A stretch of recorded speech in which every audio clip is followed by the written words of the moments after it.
ऐसा हो क्यों कि लगता है आंसू सभी है जो तुम मेरे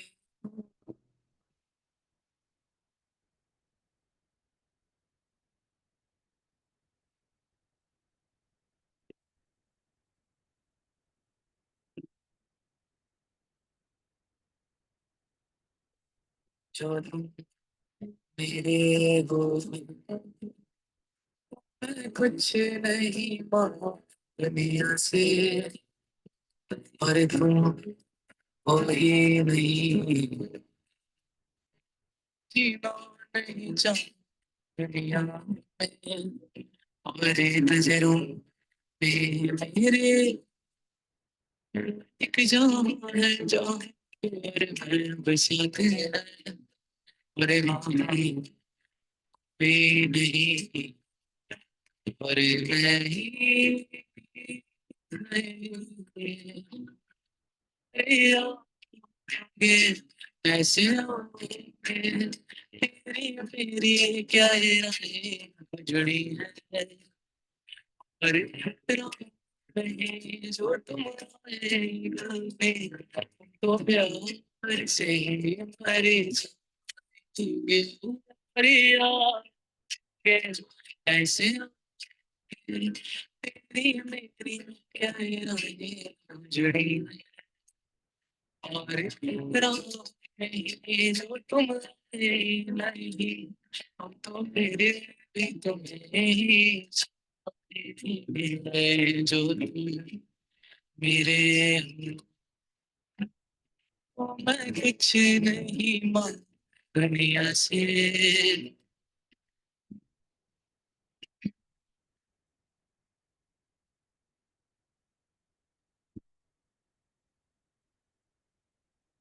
पूछे तो कि तुझ में मैं क्या देखता हूँ जब चारों तरफ आज कितने ही सारे सारे हैं जाने न तू खुद को यू ना क्यों नजरों से मेरी यहाँ देखो ना खुद को जरा देखो ना जुल्फों से कैसे जुल्फों से तेरी छुपती प्यारी प्यारी सी मुस्कान और नजरें झुकी और नजरें उठी तो मैं क्या भी करूं बर्बाद तेरे होठों तेरे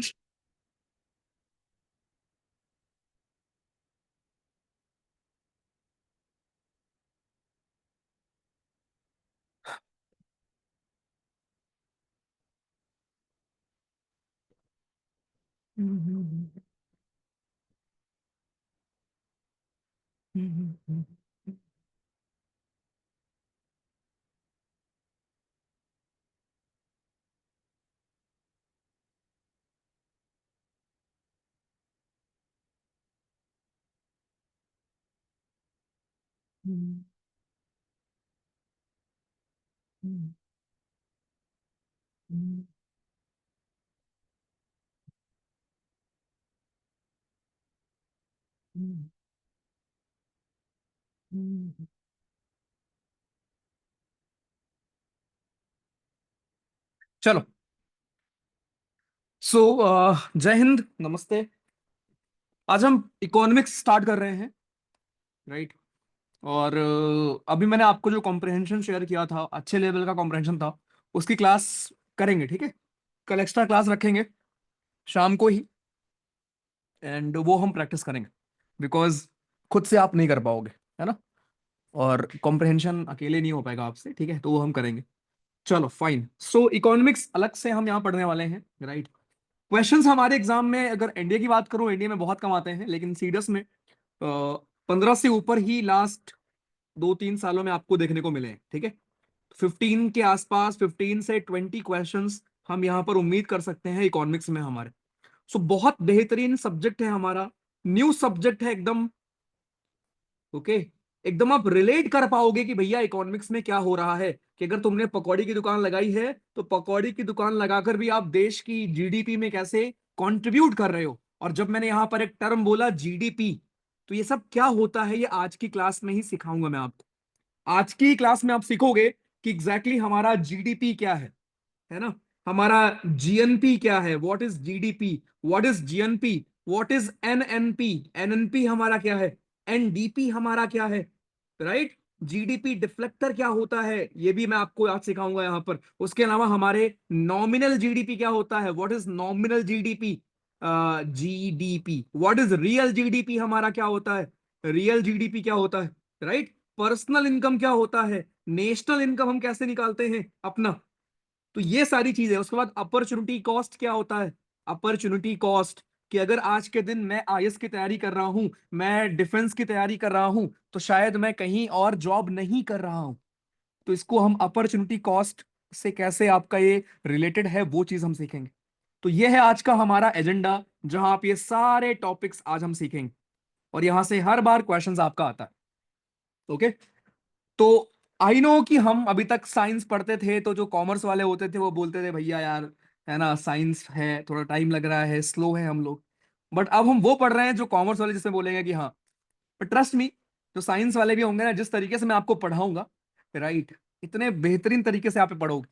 तो बस एक चीज आपसे रिक्वेस्ट है, पेशेंस की, कि जब आप ये पढ़ रहे हो तो प्लीज पेशेंस रखें। और जो सबसे बड़ा चैलेंज होता है इकोनॉमिक्स में, वो होता है क्वेश्चन की लैंग्वेज, कि क्वेश्चन की लैंग्वेज हमें समझ नहीं आती, कि क्वेश्चन में भाइयों पूछ क्या रहा है वो, बहुत सारे टर्म्स लिखे होते हैं। तो धीरे धीरे करके आपके वो टर्म्स हमारे खत्म होंगे, राइट। पिछले बैच में इकोनॉमिक्स की हमने 2 क्लास की थी, 2 क्लास 2.5-2.5 घंटे की थी, उसको आप 4-5 क्लास भी मान सकते हो, ठीक है। तो 4-5 क्लास में हमने पिछली बार इकोनॉमिक्स खत्म की थी। इस बार मैंने अराउंड 10 क्लास रखी, अप्रोक्सीमेटली, ज्यादा भी लग सकते हैं, क्योंकि हम क्वेश्चंस भी सॉल्व करेंगे। तो मैं कैसे आपको पढ़ाऊंगा दोस्तों, राइट, हम पहले उन टॉपिक को समझेंगे, यहां मैं आपको लिख कर समझाऊंगा। स्लाइड में भी वो टॉपिक है, आप स्लाइड देख लो, नई स्लाइड है, आपको दिख जाएगा सर हर चीज। ये स्लाइड है हमारे इकोनॉमिक्स की, राइट। जीडीपी क्या होता है, जीएनपी क्या होता है, एनडीपी क्या होता है, एनएनपी क्या होता है, फिर उसके फॉर्मूले हमसे पूछता है। एनएनपी एट फैक्टर कॉस्ट को हम बोलते हैं नेशनल इनकम, ये आपका पीवाईक्यू है। तो ये हमारा फैक्टर इनकम, फैक्टर कॉस्ट क्या होता है, राइट। फिर पर्सनल इनकम और नेशनल इनकम में रिलेशन क्या है, पर्सनल इनकम और डिस्पोजेबल इनकम में अंतर क्या होता है। हर एक चीज सीखोगे। अभी देख के आपको लग रहा होगा भैया पता नहीं क्या है सब, क्या क्या लिखा है, बड़ी बड़ी बातें लिखी। बट जब मैं आपको भी समझाऊंगा उसके बाद फिर देखना आप, क्या बेहतरीन टॉपिक। अपॉर्चुनिटी कॉस्ट हमारे क्या होते हैं, और फिर साथ में हम पीवाईक्यूज करेंगे। पीवाईक्यूज मैंने रखे यहाँ पर, ये आपके सिविल सर्विसेज 2018 का पीवाईक्यू है, सीडीएस का पीवाईक्यू है आपका, राइट। उसके अलावा ये सारे हमारे सीडीएस 2013 के पीवाईक्यूज हैं। मतलब इस टॉपिक के जितने भी पीवाईक्यू आपके आए हुए हैं, ये 2016 का सीडीएस का पीवाईक्यू है आपका, 19 का पीवाईक्यू है हमारा, 21 का पीवाईक्यू है, 21 सीएपीएफ का पीवाईक्यू है हमारा, सीडीएस का है आपका, सीएपीएफ, सीडीएस, सारे पीवाईक्यूज ये इस बार के आपके बैक टू बैक 2 पीवाईक्यूज। तो आज का जो टॉपिक है उसमें हमारे जो भी क्वेश्चंस आए हुए हैं, उन क्वेश्चंस को भी हम डील करेंगे। तो मैं लिख कर पढ़ाऊंगा, राइट। और एकदम बेसिक से आप पढ़ोगे, और बहुत स्लो, बहुत आराम से आप पढ़ने वाले। तो बस एक रिक्वेस्ट है, कि कोई मुझे 2 दिन, 3 दिन, 4 दिन बाद ये ना बोले कि यार भैया मेरा तो बैकलॉग है इकोनॉमिक्स का भी, ठीक है। Excited, ready. एंड जब हम इकोनॉमिक्स में हैं तो कोई यहां वहां की बातें नहीं, सिर्फ हम इकोनॉमिक्स पे अपना पूरा फोकस रखेंगे, ठीक। अरे गधा गधे हो क्या एकदम विवेक यार तुम, 5 ईयर प्लान आज ही सब पढ़ दोगे, क्या बच्चों वाले सवाल पूछते हो, क्लास सेकंड थर्ड वाले यार।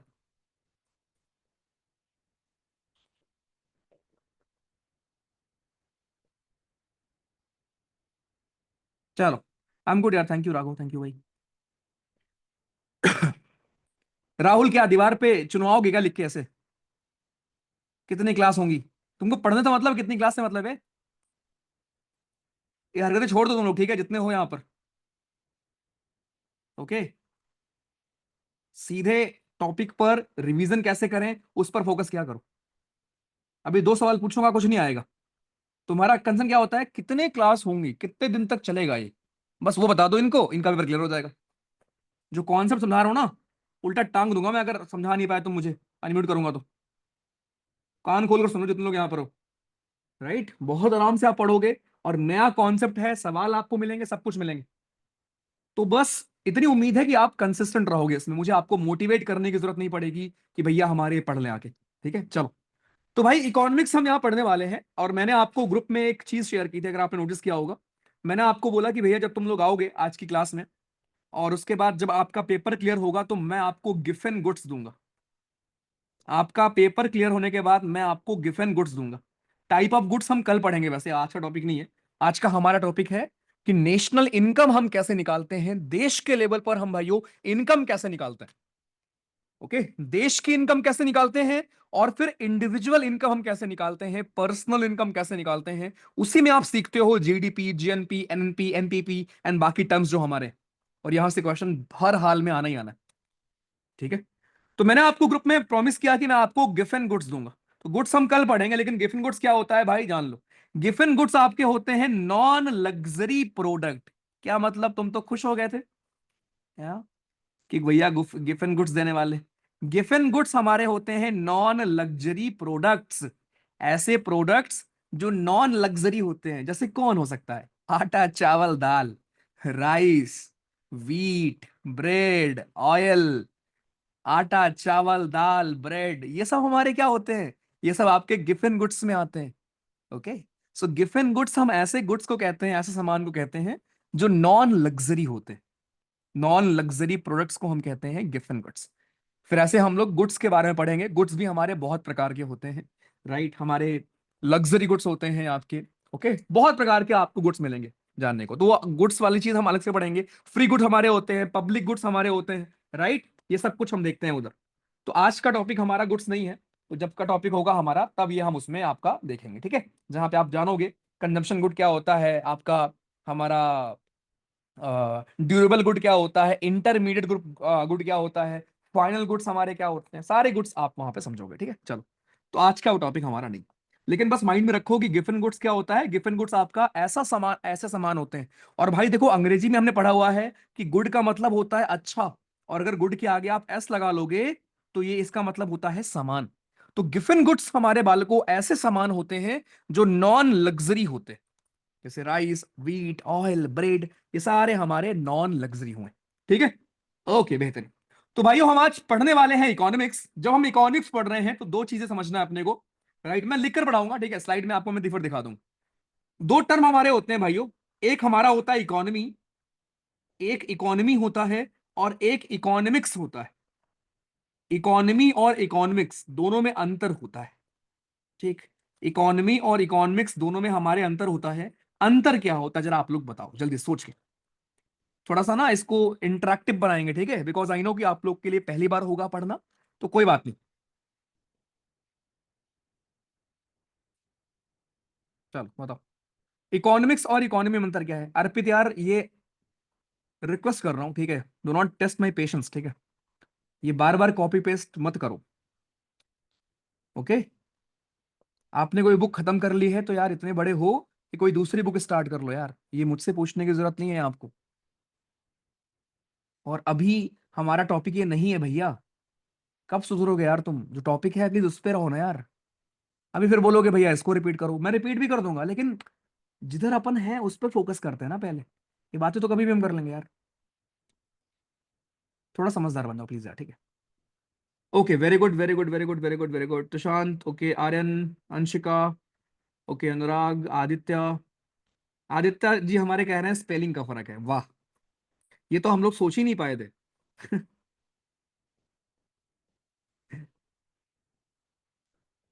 क्या लोग हो भाई। चलो ठीक है, ओके, ठीक है। तो मेजोरिटी लोगों ने सही जवाब दिया है। इकोनॉमी क्लास है और इकोनॉमिक्स स्टडी है, अच्छा जी, ओके। इकोनॉमी फाइनेंशियल होती है, okay. Economy is financial related things और economics is study, okay Riddhi, very good. One is subject, other is term, okay, ठीक है। तो मेजोरिटी लोगों ने सही जवाब दिया है भाई। तो भाई इकोनॉमी क्या होती है? इकोनॉमी हमारे किसी देश के कॉन्टेक्स्ट में हम बात कर रहे होते हैं कि वो देश कैसा कर रहा है, राइट। या फिर इकोनॉमी हमारी प्रैक्टिकल नॉलेज होती है कि रियल में यार जरा बताओ कितनी ग्रोथ हो रही है, कितनी डेवलपमेंट हो रही है। इकोनॉमी अपनी प्रैक्टिकल होगी, लेकिन जो इकोनॉमिक्स हमारी होती है भाइयों, ये आपका थ्योरी वाला पोर्शन होता है। इकोनॉमिक्स हमारा थ्योरी होता है, राइट। इकोनॉमिक्स में आप थ्योरी पढ़ते हो, उस चीज की स्टडी करते हो, और इकोनॉमी में आपको वो चीज प्रैक्टिकल में देखने को मिलती है। इकोनॉमिक्स में आपको पढ़ाऊंगा कि भाई हमारा जीडीपी क्या होता है, और इकोनॉमी में आप देखते हो कि भारत की जीडीपी का क्या हाल है, राइट। तो ये चीजें हम लोग ध्यान में रखेंगे। बाकी कल का वन पेजर में आपको एक सिखाऊंगा कि कैसे हम लोग मेजर करते हैं इन्फ्लेशन को, जहां मैं आपको सिखाऊंगा कि एक हमारा होता है WPI, होलसेल प्राइस इंडेक्स, एक हमारा होता है कंज्यूमर प्राइस इंडेक्स। इन दोनों के आपसे पूछ लेता है कंपोनेंट कि जरा बताओ कंज्यूमर प्राइस इंडेक्स या WPI के हमारे कंपोनेंट्स क्या होते हैं। तो ये आपको आज समझ नहीं आएगा, इसको हम कल ही पढ़ेंगे, ठीक है। चलो, तो शुरू करते हैं दोस्तों आज की पढ़ाई। हम लोग यहाँ पर इकोनॉमिक्स में हम पढ़ाई स्टार्ट करने वाले हैं, राइट। अब देखो, इकोनॉमिक्स को हम दो तरीके से पढ़ते हैं। हमें पढ़ना है इकोनॉमिक्स, यहाँ पर इकोनॉमी नहीं पढ़ना, इकोनॉमिक्स पढ़ना है। इकोनॉमिक्स पढ़ना है और इकोनॉमी में देखना है कि कैसे उसका उपयोग हो रहा है, ठीक है। सो इकोनॉमिक्स भाइयों हमारे दो प्रकार के होते हैं। एक आपका होता है माइक्रो लेवल पर, और दूसरा हमारा होता है मैक्रो लेवल पर। तो first is micro economy and second हमारा होता है मैक्रो इकोनॉमी। क्या डिफरेंस है? मान लो आप एक जंगल में गए, जंगल में हमारे खूब सारे पेड़ हैं, खूब पेड़ हैं, खूब पेड़ हैं, खूब पेड़ हैं, खूब पेड़ है, राइट। माउंटेन फॉरेस्ट, और माउंटेन फॉरेस्ट से ध्यान रखना कि जब आप वो नीचे से ऊपर चढ़ते हो तो फॉरेस्ट का ऑर्डर क्या होता है, ठीक है। वो सवाल भी बन जाएगा, फिजिकल ज्योग्राफी रिवाइज करो भाई। तो ये हमने मान लिया कि आपके किसी जंगल में आप गए हो और खूब सारे आपको यहाँ पर फॉरेस्ट देखने को मिल रहा है। तो माइक्रो इज बेसिकली जब आप किसी इंडिविजुअल फ्लावर की पढ़ाई करो, इंडिविजुअल आपने किसी ट्री की पढ़ाई की, राइट, उसको हम बोलेंगे micro study. So under micro आप किसी इंडिविजुअल की पढ़ाई करते हो, राइट, कि इस बंदे की सैलरी इतनी है, ये कमाता है, वो कमाता है, इसकी इसकी दुकान है, इसका ये बिजनेस है, ये टीचिंग करता है, ये आर्मी में है, ये फौज में है, ये आपका बिजनेसमैन है, राइट, एक्सेट्रा एक्सेट्रा जो भी।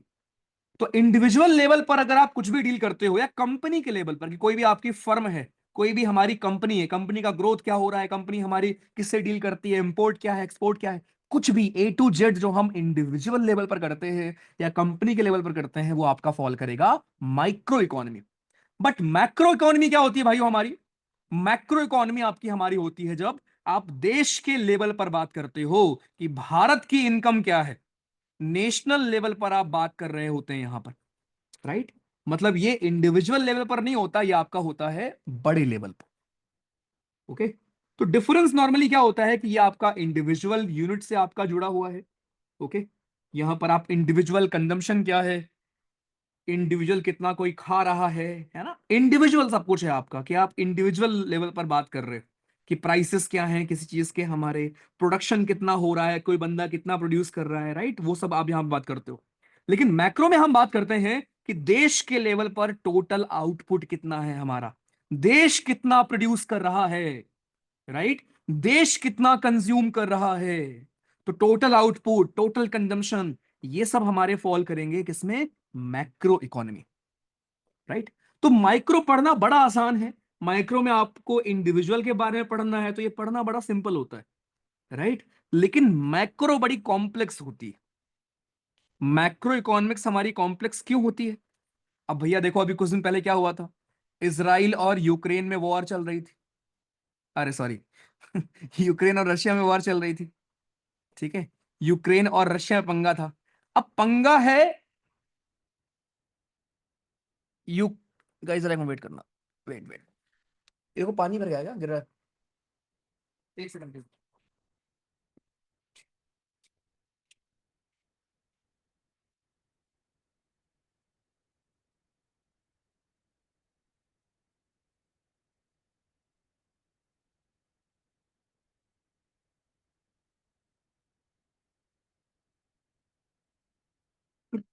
बंद कर, तो भाई मतलब पानी गिर रहा है।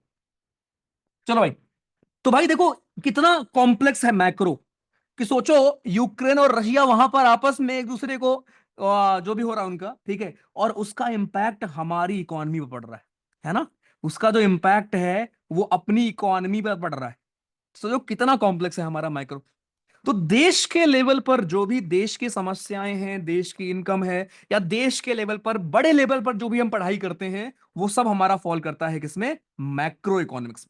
तो बड़ा कॉमन डेफिनेशन है, राइट। तो माइक्रो और माइक्रो में अंतर क्या होगा? माइक्रो मतलब छोटे लेवल पर पढ़ाई हमारी, और मैक्रो भाइयों हमारी उस बड़े लेवल पर आपकी पढ़ाई जो आप देश के लेवल पर करते हो, और हमें डील करना होता है मैक्रो से। जो आज का हमारा टॉपिक है, जहां पर हम पढ़ेंगे नेशनल इनकम, कि देश की इनकम हम कैसे निकालते हैं, ये आपका किस में फॉल करेगा, ये हमारा फॉल करेगा मैक्रो इकोनॉमी में ही। Right, it will fall under macro economy, जरा ध्यान में रखेंगे। ठीक है, जिसमें हम क्या पढ़ने वाले हैं भैया जी, जिसमें हम ये पढ़ने वाले हैं कि हमारा देश का इनकम क्या है। माइक्रो में तो कुछ नहीं, आप आईफोन खरीद लिया आपने, राइट, या आप टीचिंग करते हो, या आप कोई बिजनेस करते हो, या आप कुछ भी मैन्युफैक्चरिंग का आपका बिजनेस है, ये सारी चीजें आपकी इंडिविजुअल लेवल पर आती हैं। लेकिन जब ये सब कुछ कंबाइन होकर हम देश के लेवल पर पढ़ाई करते हैं, तो वो आपका फॉल करता है मैक्रो में। Right, it will fall under macro economics हमारा, जहां पे हम पढ़ते हैं कि देश में जो भी हमारे गुड्स और सर्विसेज प्रोड्यूस किए जाते हैं। अच्छा, बहुत लोग को गुड्स और सर्विसेज में अंतर नहीं पता होगा, है ना, कि भैया गुड्स क्या होता है और सर्विसेज क्या होता है। दो एक चीज सीख लो, जो हमारे गुड्स होते हैं ना, उनको आप टच कर सकते हो, यू कैन टच गुड्स। ठीक, आप गुड्स को टच कर सकते हो, कोई भी सामान है ना, आपने अगर बिस्किट खरीदा है, आपने अगर कुछ भी मोबाइल खरीदा है, तो आप उसको टच कर सकते हो। लेकिन क्या आप सर्विसेज को टच कर सकते हो क्या? नहीं कर सकते। राइट, सर्विसेज क्या होते हैं हमारे, जैसे मैं अभी आपको पढ़ा रहा हूं, टीचिंग क्या है, सर्विस कैटेगरी में आएगी आपकी। तो क्या आप मेरी टीचिंग को टच कर सकते हो क्या? कोई नहीं कर सकता। राइट, क्या टच कर सकते हो आप मुझे टच कर सकते हो, लैपटॉप को कर सकते हो, पेंसिल को कर सकते हो, ये सारी चीजें गुड्स हैं आपकी। मतलब मैं नहीं हूं, बट लैपटॉप, पेंसिल और तुम्हारा पेन, कॉपी, किताब, है ना, ये सब किस में आएंगे, गुड्स में आएंगे। बट उन्हीं गुड्स का इस्तेमाल करके जो भी आप सर्विस प्रोवाइड करते हो भाई, वो चीज आपकी सर्विसेज में आती है, और सर्विसेज को आप टच नहीं कर सकते। तो ये बेसिक डिफरेंस होता है हमारे गुड्स और सर्विसेज में। और गुड्स और सर्विसेज का जो भी प्रोडक्शन होता है, उसी के बेसिस पर फिर हम कैलकुलेट करते हैं कि भाई देश की इनकम हमारी क्या है। तो बहुत बेसिक रखना, अभी ये बहुत बेसिक चीज है, यहां से कुछ सवाल नहीं आएगा, ठीक है, लेकिन आपको समझाने के लिए बहुत बेसिक चीज मैं बता रहा हूं कि हम आज इकोनॉमिक्स पढ़ाई करने वाले हैं भाइयों। इकोनॉमिक्स हमारे दो प्रकार के, माइक्रो और मैक्रो। माइक्रो मतलब वो छोटे लेवल की पढ़ाई, जहां पे हम इंडिविजुअल पर या कंपनी पर फोकस करते होंगे, जो हमें नहीं पढ़ना अभी, ठीक है। बट मैक्रो लेवल क्या होता है, जहां पे हम देश पर फोकस करते हैं भाई। क्या फोकस करते हैं कि यार देश ने कितना कमाया एक साल में, उसी को हम कहते हैं नेशनल इनकम। राइट, तो देश के लेवल पर जो भी चीजें हमारी होती हैं, उसको हम मैक्रो इकोनॉमिक्स में पढ़ते हैं। तो आज का हमारा टॉपिक है नेशनल इनकम, जिसका सिंपल मतलब ये होता है कि देश ने एक साल में, देश ने एक साल में कितना पैसा कमाया, कितना पैसा कमाया। ठीक, अब ध्यान देना, देश ने पिछले एक साल में, लास्ट एक साल में कितना पैसा कमा लिया, ये हमारा फॉल करेगा अंडर नेशनल इनकम। यही हमारा होता है नेशनल इनकम की डेफिनेशन। अब इसी को हम निकालते हैं अलग अलग प्रकार से। राइट, ध्यान दीजिएगा। तो जैसे किसी भी चीज को मेजर करने की अलग अलग यूनिट आपकी होती है, कि अगर आपको मेरा वजन नापना है तो आप केजी में नापोगे, है ना, हाइट नापना है तो आप मीटर में नापोगे, हो सकता है सेंटीमीटर में कर लो, हो सकता है फीट में कर लो, इंच में कर लो। सिमिलरली जब अपने को नापना है देश की इनकम, तो वो हम नापते हैं आपकी जीडीपी के फॉर्म में। राइट, वो एक बहुत सही तरीका होता है जानने का कि भाई कोई देश की इनकम क्या है, कोई देश हमारा कितना पैसा कमा रहा है। तो यहां चार चीजें हैं जो मुझे आपको पढ़ाना है, बहुत ध्यान से सुनना। वो चार चीजें हमारी कौन सी हैं दोस्तों? चार चीजें अपने को यहां पर पढ़ना है, जहां पर सबसे पहले आपका अभी तक अच्छे से क्लियर है, बहुत बेसिक चीजें मैंने आपको बताई हैं, लेकिन बहुत आसान लगा होगा अभी तक। कहानी थी अभी तक तो, ठीक है, आओ फिर आगे। क्रिस्टल क्लियर वालों, अभी कॉन्सेप्ट तो शुरू होने दो। ओके, तो मेरे भाई अपने को चार चीज से मतलब है, कौन कौन है तो देखो। और इन चारों के ऊपर इतना सवाल आ रखा है हमारे पीवाईक्यू में, दिखाऊंगा मैं आपको। पहला हमारा है जीडीपी। यार जीडीपी क्या होती है? फुल फॉर्म के अलावा भी कुछ होता होगा। दूसरा हमारा है जीएनपी, भैया यार ये क्या होता है। तीसरा हमारा होता है एनएनपी, और चौथा हमारा होता है एनडीपी। तो जैसे आपका हमारा जीडीपी है वैसे ही एनडीपी है, और जैसे जीएनपी है वैसे हमारा एनएनपी है। तो इन चीजों को भाइयों जरा हम यहां पर पढ़ते हैं, ठीक। तो फिर से ध्यान रखना, गुड्स का मतलब होता है जो भी नमकीन बिस्किट जो भी बन रहा है उसको गुड्स बोलते हैं। सर्विस सेक्टर ही हमारा एक अलग होता है, जिसका काम ही होता है सर्विस प्रोवाइड करना। मैं टीचिंग कर रहा हूं, ये भी सर्विस है, ये भी फॉल करेगी सर्विस सेक्टर में, जिस पर भी हम जीएसटी पे करते हैं 18%। तो जीएसटी तो आपका अलग टॉपिक हो गया। ये सब टॉपिक आप पढ़ोगे, ठीक है। हमारे 5 ईयर प्लान्स क्या है, हमारा जीएसटी का पूरा कॉन्सेप्ट जो भी हमारा है, हर एक चीज हम लोग पढ़ने वाले हैं। तो बिल्कुल रिलैक्स रहो, ठीक है, बहुत आराम से पढ़ो, बस बैकलॉग मत रखना। तो भाई जीडीपी और जीएनपी और एनएनपी ये सारे हमारे क्या होते हैं, चलो इमेजिन करो। इमेजिन करिए ये है हमारा प्यारा देश। पहले हम बात करेंगे जीडीपी कि व्हाट एग्जैक्टली इज जीडीपी, भैया क्या होता है। तो मेरे भाई बहुत सिंपल भाषा में ध्यान रखना, राइट। जीडीपी हम सबको अंग्रेजी आती है। जीडीपी का फुल फॉर्म क्या होता है, जी का मतलब होता है ग्रॉस, जी का मतलब होता है ग्रॉस, डी का मतलब होता है डोमेस्टिक, ग्रॉस डोमेस्टिक, और पी का मतलब होता है product. So gross domestic product ये है अपना जीडीपी। ध्यान से पढ़ो और बस क्लास खत्म होने के बाद ग्रुप में बताना मुझे क्या मजा आया है, ठीक है। तो भाई जीडीपी का सिर्फ इतना मतलब है ग्रॉस डोमेस्टिक और प्रोडक्ट, बस। सर इतनी हिंदी तो हमें आती है कि इसका मतलब ये हुआ, क्या मतलब हुआ इसका, कि ग्रॉस का मतलब होता है सकल। अब ग्रॉस और नेट में अंतर अभी मैं आपको बताऊंगा। डोमेस्टिक मतलब घर पर, और प्रोडक्ट मतलब जो भी सामान बनाए जाते हैं, राइट। तो इमेजिन करो अगर ये अपना प्यारा देश है, चलो मानते हैं ये है अपना प्यारा देश,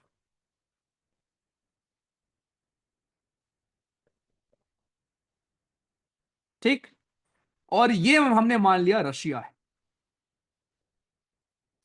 दिस इज रशिया, ये रशिया है, और ये अपना प्यारा देश, ठीक है। ये अपना प्यारा देश है, और ये हमारा रशिया जी है, ओके, बढ़िया। तो दो चीजें मान लेते हैं, दो चीजें मान लेते हैं। पहला है कि भारत में कोई सामान कितना प्रोड्यूस हो रहा है, भारत के अंदर, भारत के बाउंड्री के अंदर कोई भी सामान कितना प्रोड्यूस हो रहा है वो। और हमने मान लिया कि रशिया से हमारे देश में एक लिली दीदी आई हैं काम करने, लिली दी लिली दीदी आई हैं काम करने रशिया से। और तुम्हारे कुवैत में एक चाचा भी रहते हैं। ये एक और देश मैंने मान लिया, चलो कुवैत, कुवैत में तुम्हारे चाचा रहते हैं जिनको तुम्हारी बड़ी फिक्र है। तो कुवैत से तुम्हारे चाचा भी कुछ पैसा भिजवाते हैं तुम्हारे देश, यहां से कुवैत से चाचा जी ने भी कुछ पैसा भिजवाया, ठीक। ध्यान रखना। तो यहां हम तीन प्रकार की चीजों से डील कर रहे हैं, बहुत ध्यान सुनो।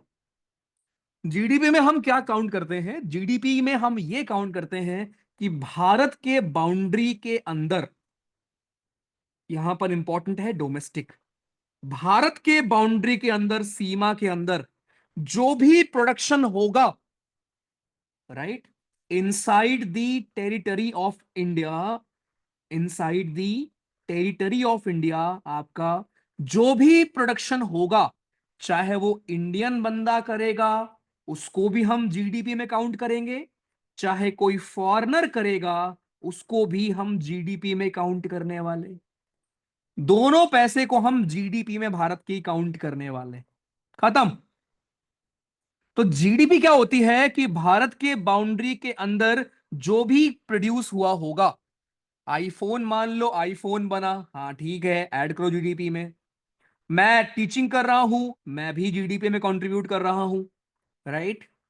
मैं, आप कल के दिन कुछ बनोगे, आपका टैक्स कटेगा जीडीपी में, आप कंट्रीब्यूट करोगे, आप कोई बिजनेस कर रहे होंगे, जीडीपी में कंट्रीब्यूट करोगे, कुछ भी ए टू जेड। मतलब भारत की बाउंड्री के अंदर रहकर कोई भी व्यक्ति कुछ भी अगर प्रोड्यूस करता है तो वो कंट्रीब्यूट करता है भारत की जीडीपी में। तो इसका मतलब ये हुआ कि भाई जो इंडियन थे, जो भी भारतीय नागरिक थे, राइट, वो जो प्रोड्यूस कर रहे थे भारत में वो तो काउंट होगा ही। बट अगर लिली दीदी जैसे कोई बाहर से भारत में काम करने आया है तो उनका भी ऐड होगा, क्योंकि लिली दीदी काम कहां कर रही हैं, भारत में काम कर रही हैं। तो भारत में जितना प्रोड्यूस होता है पूरे एक साल में वो भारत की जीडीपी में काउंट होता है। लेकिन जो कुवैत से तुम्हारे चाचा ने पैसा भिजवाया था वो पैसा हमारा काउंट नहीं होता जीडीपी में। It is not counted in GDP. क्यों भैया? क्योंकि ये पैसा जो कमाया गया था ये भारत की सरजमी से बाहर कमाया गया था। तो जीडीपी में हम केवल वही पैसा काउंट करेंगे जो पैसा भारत की जमीन पर कमाया गया हो, चाहे वो विदेशी कमा रहा हो चाहे वो भारतीय कमा रहा हो, वो हम भारत के जीडीपी का पार्ट मानेंगे। ठीक। अब इसी का मैं दूसरा पार्ट आपको बताता हूं, फिर आपको समझ में आएगा दोनों के बीच में डिफरेंस। दूसरा बच्चा होता है जीएनपी, सेकंड। और ये मैं क्या पढ़ा रहा हूं, ये मैं आपको पढ़ा रहा हूं कि हम इनकम कैसे निकालते हैं, राइट। जीडीपी के थ्रू निकालते हैं या जीएनपी के थ्रू निकालते हैं या एनपी के थ्रू निकालते हैं। एक बार चारों आप पढ़ लोगे फिर आपको समझ में आएगा कि कौन सा बेस्ट मेथड होता है जो एकदम एग्जैक्ट नंबर देता है। तो second we have GNP. GNP का मतलब क्या होता है आपका, अंग्रेजी आती है इतनी, जी का मतलब होता है ग्रॉस, एन का मतलब होता है नेशनल। सो दिस इज हमारा ग्रॉस नेशनल प्रोडक्ट। ये है हमारा ग्रॉस नेशनल प्रोडक्ट बालक, राइट। ये क्या कहता है, ये कहता है कि अगर ये हमारा प्यारा भारत है और मान लिया रशिया से लिली जी फिर आई काम करने, ये रशिया है, तो रशिया से लिली दीदी भारत में काम करने आई थी, ठीक। और कोई इंडियन है जो यहां पर काम कर रहा है वो, प्लस कुवैत से तुम्हारे चाचा ने पैसा भिजवाया है, जो एनआरआई हैं या भारतीय मूल के हैं, कुवैत से आपके चचा जी ने भी पैसा भिजवाया है, ठीक। अब ग्रॉस नेशनल प्रोडक्ट क्या होता है, what is gross national product? यहां पर ध्यान रखना, यहां पर हमारा फोकस आपका होता है मेरे भाई इंडियन पर, कि बस वो भारतीय होना चाहिए, चाहे भारत के अंदर काम कर रहा हो इनसाइड इंडिया,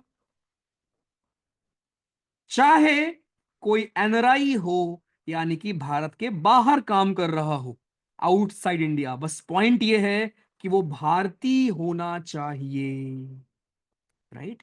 वो होना चाहिए भारतीय, उसको हम काउंट करते हैं जीएनपी में।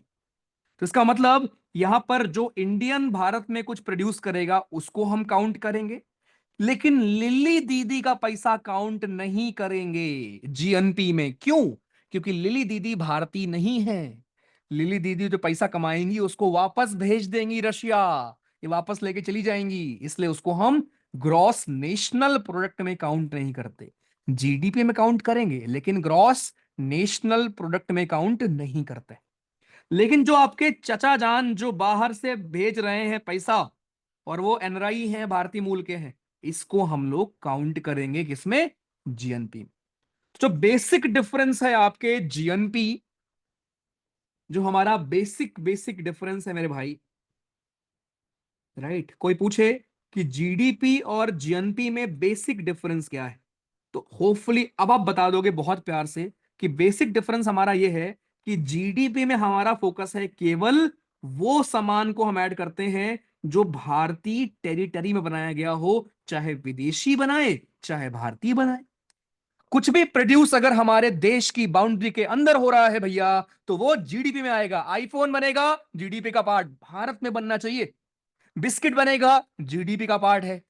मशीन कोई बन रही है जीडीपी का पार्ट है। दूध बेच रहे हो, हर चीज एक एक चीज आपकी, ये हमारे जीडीपी का पार्ट होगा। जीएनपी में इंपॉर्टेंट ये होता है कि वो भारतीय आदमी हो, चाहे भारत में कुछ प्रोड्यूस कर रहा हो तब भी हम काउंट करेंगे, भारत के बाहर जाकर कुछ कुछ प्रोड्यूस कर रहा हो उसको भी हम काउंट करेंगे।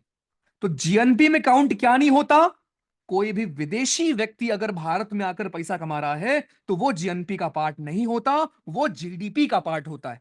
और कोई व्यक्ति बाहर से पैसा अगर भारत भेज रहा है तो वो जीडीपी का पार्ट नहीं होता, लेकिन जीएनपी का पार्ट होता है।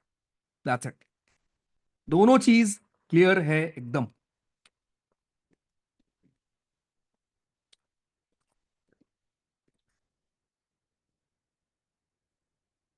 अगर मगर मत करना, ठीक है, अभी यहां पर कि तुम कंडीशन देने लगो, है ना, कि भैया अगर लिली दीदी ने शादी कर ली किसी से तो मैं टांग दूंगा उल्टा, ठीक है। शादी वादी करा अगर तुमने किसी से कराया कि भैया शादी करा देते हैं, नागरिकता दे देते हैं। अरे हर जगह मिक्स मत किया करो, अब तुम पॉलिटी ऐड कर दोगे है ना इसमें, कि सर व्हाट इफ अगर इनको हम ये नेचुरलाइजेशन से इनको नागरिकता मिल जाए तो। अच्छा, नेचुरलाइजेशन से याद आया, जरा मुझे बताओ बालक, नेचुरलाइजेशन से जब हम किसी को नागरिकता देते हैं तो उसकी एक बहुत फेमस हमारी एलिजिबिलिटी क्या होती है, जल्दी। भैया इसका एग्जांपल है, जैसे हमने कोर्स लिया 18% दिया, बिल्कुल जीडी का पार्ट है ना वो अवराज, मैं उस सरकार को दूंगा उसको।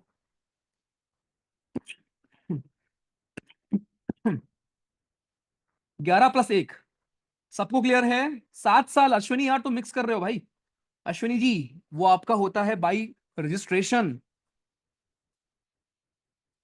चलो, तो भाई देखो, दो कॉन्सेप्ट हमने पढ़े और इसके ऊपर क्या कोई क्वेश्चन आया हुआ है क्या, आज देख लेते हैं पीवाईक्यू जरा, क्या कोई क्वेश्चन आया है। अभी तो मैं इस पे आऊंगा। सब आप आज सीखोगे पर्सनल इनकम वगैरह क्या होती है, किसी को भागना नहीं है, ठीक है। चलो ये बताओ, सीएपीएफ 2023 में एक सवाल आया था, ध्यान से पढ़ो और फिर टिक करेंगे।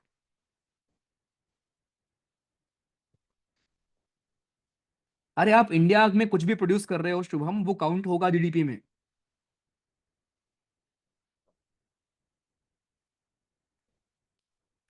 प्रोडक्ट का मतलब क्या होता है आशुतोष, इतनी इंग्लिश नहीं आती भाई, सामान होता है। अच्छा, जिनको फ्री में कोर्स दे दिया उन पे भी जैसे लगेगा यार, मैं अगर एक्सेस दे रहा हूँ बिल्कुल हर्ष, हमें देना पड़ता है वो, ठीक है।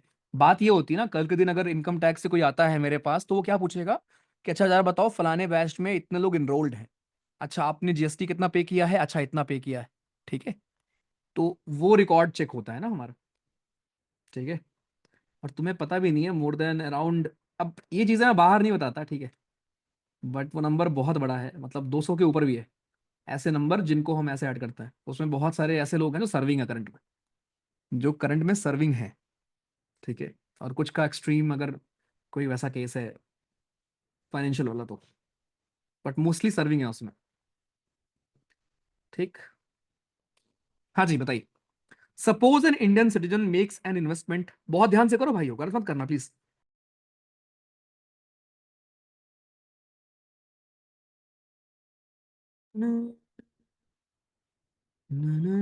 अगर आप 1 रुपए भी ट्रांजेक्शन करते हो ना मेरे अकाउंट में, तो उसमें मुझे 0.18 रुपीज देना पड़ता है सरकार को भाई, गलती से भी अगर कोई ऐसे कर दे तो क्योंकि सरकार को नहीं पता ना कि वो फीस है क्या है, इसलिए आपके करंट अकाउंट अलग होते हैं, सेविंग अकाउंट आपके अलग होते हैं, ठीक है।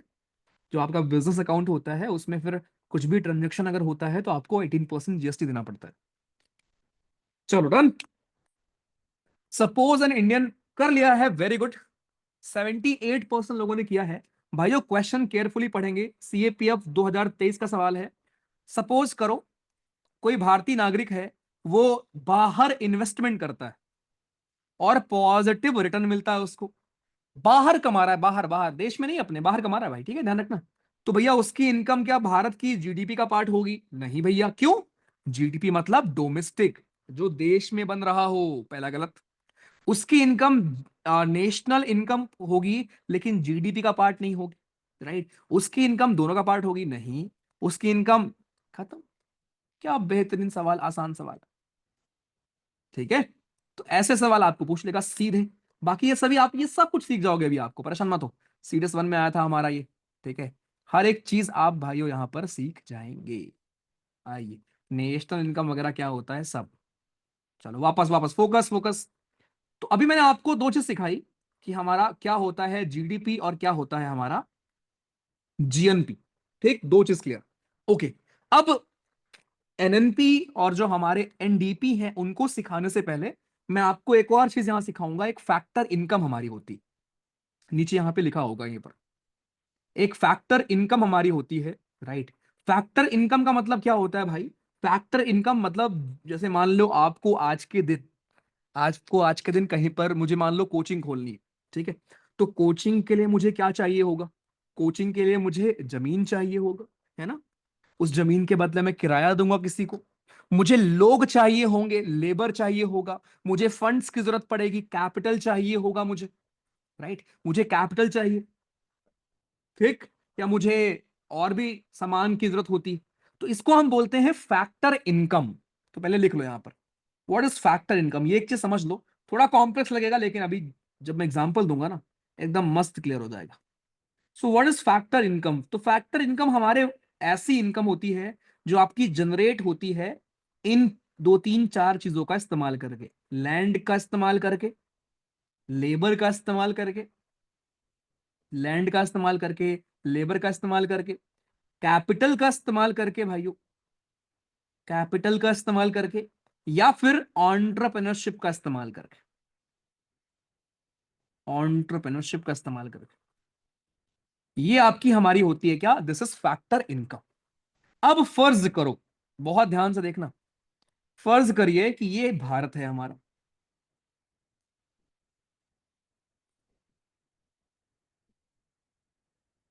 ठीक। और ये रशिया था जहां से लिली दीदी हमारी घूमने आई थी, काम करने आई थी। तो ये हमारी लिली दीदी हैं और ये भारत है हमारा, ठीक। अब ध्यान दो, ठीक है। लिली दीदी जो भी पैसा कमाएंगी भाइयों, लिली दीदी हमारी जो भी पैसा भारत में कमाएंगी उसको वो क्या करेंगी? वापस भेज देंगी रशिया। इसको हम क्या बोलते हैं?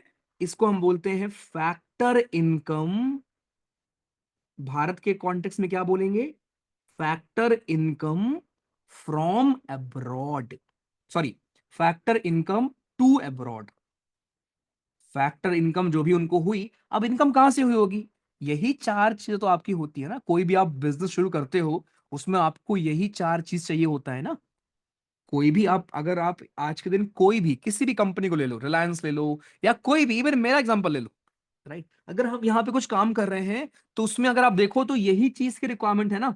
जमीन की रिक्वायरमेंट थी, जमीन बोल लो, प्लेस बोल लो। लेबर यानी कि लोगों की रिक्वायरमेंट है, कैपिटल फंड्स की जरूरत होती है, और लास्ट में ऑन्टरप्रेन्योरशिप यानी लोगों की जरूरत है हमारी, राइट। इन पूरे सिस्टम की जरूरत है आपकी।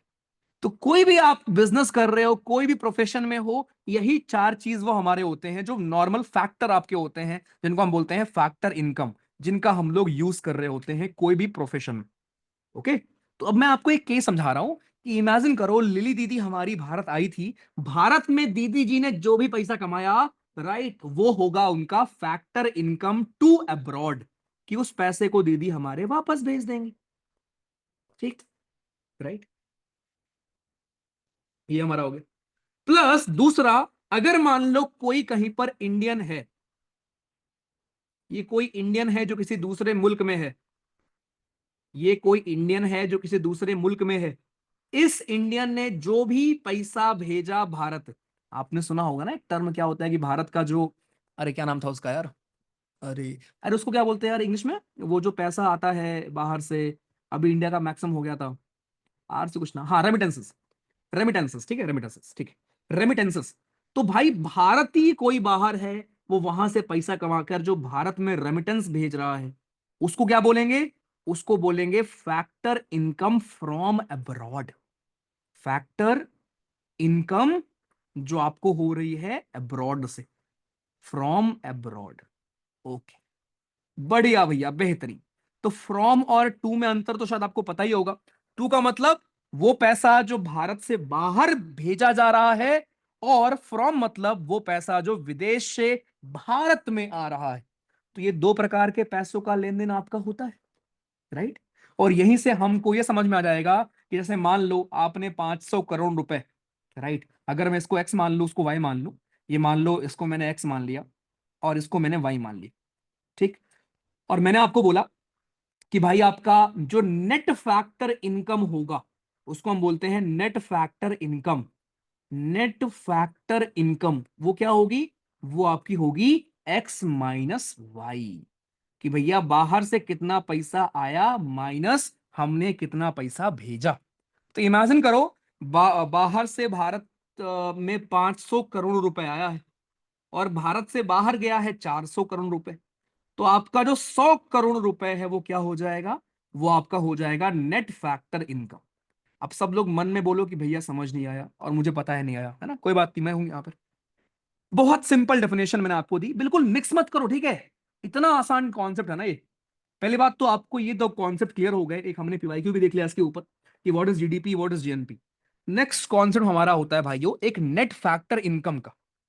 अब जब भी हमारे भारत के कुछ लोग बाहर काम करते हैं और वहां से पैसा भारत भेजते हैं, वो एक पैसा आपका होता है, उसको हम बोलते हैं फैक्टर इनकम फ्रॉम अब्रॉड। तो जितना पैसा बाहर से भारत में आता है उसको हम कहते हैं फैक्टर इनकम फ्रॉम अब्रॉड। और जो पैसा भारत से बाहर जाता है बाहर के देशों में उसको हम कहते हैं फैक्टर इनकम टू अब्रॉड। तो इन दोनों में जो भी नेट होगा, नेट का मतलब क्या होता है? नेट का मतलब भाई कितना आया माइनस कितना गया, जितना बचा वही हमारी अर्निंग है भाई। क्योंकि हम यहां पर देश की अर्निंग की बात कर रहे हैं ना। तो हमने कितना पैसा कमाया माइनस कितना बाहर भेजा, वो आपका होता है नेट फैक्टर इनकम। तो ये एक चीज जो मैंने आपको सिखाई यहां पर कि नेट फैक्टर इनकम हमारा क्या होता है। अब जो आपका हमारा होता है क्या, जीएनपी, वो क्या होता है? आ जाओ। थर्ड चीज हम पढ़ने वाले हैं जीएनपी। What is GNP? तो जीएनपी और जीडीपी में क्या डिफरेंस है? जीएनपी और जीडीपी में क्या डिफरेंस है? और अगर मैं एक रिलेशन बताऊं तो GNP is nothing but, GDP में अगर आप जो बाहर से पैसा आता है जो भारतीय भेजते हैं उसको ऐड कर दो, फैक्टर इनकम फ्रॉम अब्रॉड। अभी मैं आपसे सवाल पूछूंगा, ठीक है? एकदम दिमाग खुला रखो, दिमाग खुला रखो एकदम। भाई मैंने सिखाया आपको जीडीपी में खाली देश में जो पैसा आपका कमाया जाता है उसको ऐड करते, जीएनपी में जो पैसा चाहे बाहर कमाया जा रहा हो चाहे भारत में, लेकिन भारतीय मूल के लोग हों, भारतीय लोग हों, वो कमा रहे होंगे, उनको हम काउंट करते हैं। तो अगर मुझे जीडीपी और जीएनपी के बीच में एक रिलेशन स्टैब्लिश करना हो तो मैं ये बोल सकता हूं क्या कि जीएनपी क्या होती है? अगर मैं जीडीपी में जो पैसा फैक्टर इनकम फ्रॉम अब्रॉड, जो पैसा बाहर से आया है उसको ऐड कर दूं, और इसमें से मैं वो पैसा माइनस कर दूं जो किसी विदेशी ने भारत में कमाया होगा, यानी इसमें से अगर मैं माइनस कर देता हूं फैक्टर इनकम टू अब्रॉड जो मैंने अभी आपको सिखाया, अगर मैं ये चीज माइनस कर दूंगा तो ये हमारा एक फॉर्मूला बन जाएगा जीडीपी और जीएनपी के बीच में रिलेशन का, राइट? और इसी को मैं लिख सकता हूं नेट हमारा, जो मैंने आपको भी सिखाया। इसी को मैं क्या लिख सकता हूं? Net factor income from abroad. इसको शॉर्ट में लिख सकते हैं net factor income from abroad, NFIFA. ठीक, खत्म। तो इसका मतलब हमें एक फॉर्मूला मिल जाता है कि जीएनपी क्या होती है भैया हमारी। What is GNP? GNP is nothing but GDP plus NFIFA, खत्म। और ये फॉर्मूला आपसे सीधे एग्जाम में पूछ लेगा। अब ये नफीफा क्या है? नफीफा का मतलब आपका है net factor income from abroad. ठीक, नेट का मतलब क्या हुआ? नेट का मतलब ये हुआ कि भाई बाहर कितना गया, अंदर कितना आया माइनस बाहर कितना गया। तो देखो फैक्टर इनकम कितना हमारे देश में आया है, उससे जब हम माइनस कर देंगे कितना बाहर गया है, तो इसी पूरे को हम क्या बोल सकते हैं? इस पूरे को हम बोल सकते हैं कि नेट आपका इनकम कितना था। That's it. तो ये एक फॉर्मूला अपने को मिल जाता है फिर जीएनपी और जीडीपी का। खत्म भाई। तो ये था आपका। अब एक बार आपके मन में आएगा कि भैया यार एक बार और बता दो। कोई बात नहीं, टेंशन क्या लेते हो, इधर देखो। तो भाई जीडीपी हमारा सिर्फ इतना था कि जीडीपी में अपना फोकस था डोमेस्टिक के ऊपर, कि क्या कारनामे आपके देश के लेवल पर हो रहे हैं, चाहे डोमेस्टिक लेवल पर फॉरेनर कमा रहा हो उसको भी काउंट करेंगे, चाहे आपका कोई हमारा इंडियन कमा रहा हो उसको भी काउंट करेंगे। ठीक। लेकिन जो हमारा जीएनपी होता है वहां हमारा फोकस सिर्फ इंडियन पर होता है, चाहे वो इंडिया में कमा रहा हो तब भी काउंट करेंगे, कहीं फॉरेन में कमा रहा हो तब भी काउंट करेंगे, यहां फॉरेनर है आपका। ठीक। तो ये ध्यान रखें। ओके। अब जो हमारे दो बचे भाई बंधु अतापी बतापी, जरा उनकी भी बात कर लेते। तो एक आपका होता है एनडीपी और एक आपका होता है एनएनपी। जो हमारा रह गया था एनडीपी का मतलब net domestic product, net domestic product, और एनएनपी का मतलब होता है net national product, net national product. अब भैया दोनों में यार अंतर क्या है बताओ जरा, है ना। जीडीपी और जीएनपी तो समझ में आ गया, लेकिन ये नेट क्या है, राइट। इसके लिए कुछ नहीं करना, बस आपको अंतर पता हो कि ग्रॉस और नेट में क्या डिफरेंस होता है। चलो बताओ मुझे जरा कि ग्रॉस और नेट में, इंग्लिश का तुम्हारा क्वेश्चन है ये, कि इंग्लिश में ग्रॉस और नेट में डिफरेंस क्या होता है, क्या लगता है आपको। और बढ़िया से समझाना कि मुझे समझ में आ जाए, क्योंकि एक बार में नहीं आता ना मुझे। बताओ।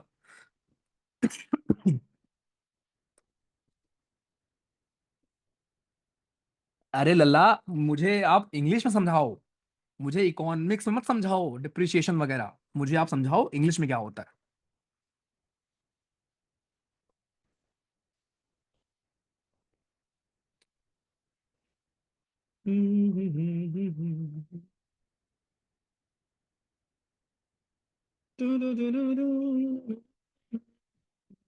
इसके बाद बात करेंगे पर्सनल इनकम की, फिर मैं आपको बताऊंगा बेस ईयर क्या होता है, जीडीपी डिफ्लेक्टर क्या होती है हमारी।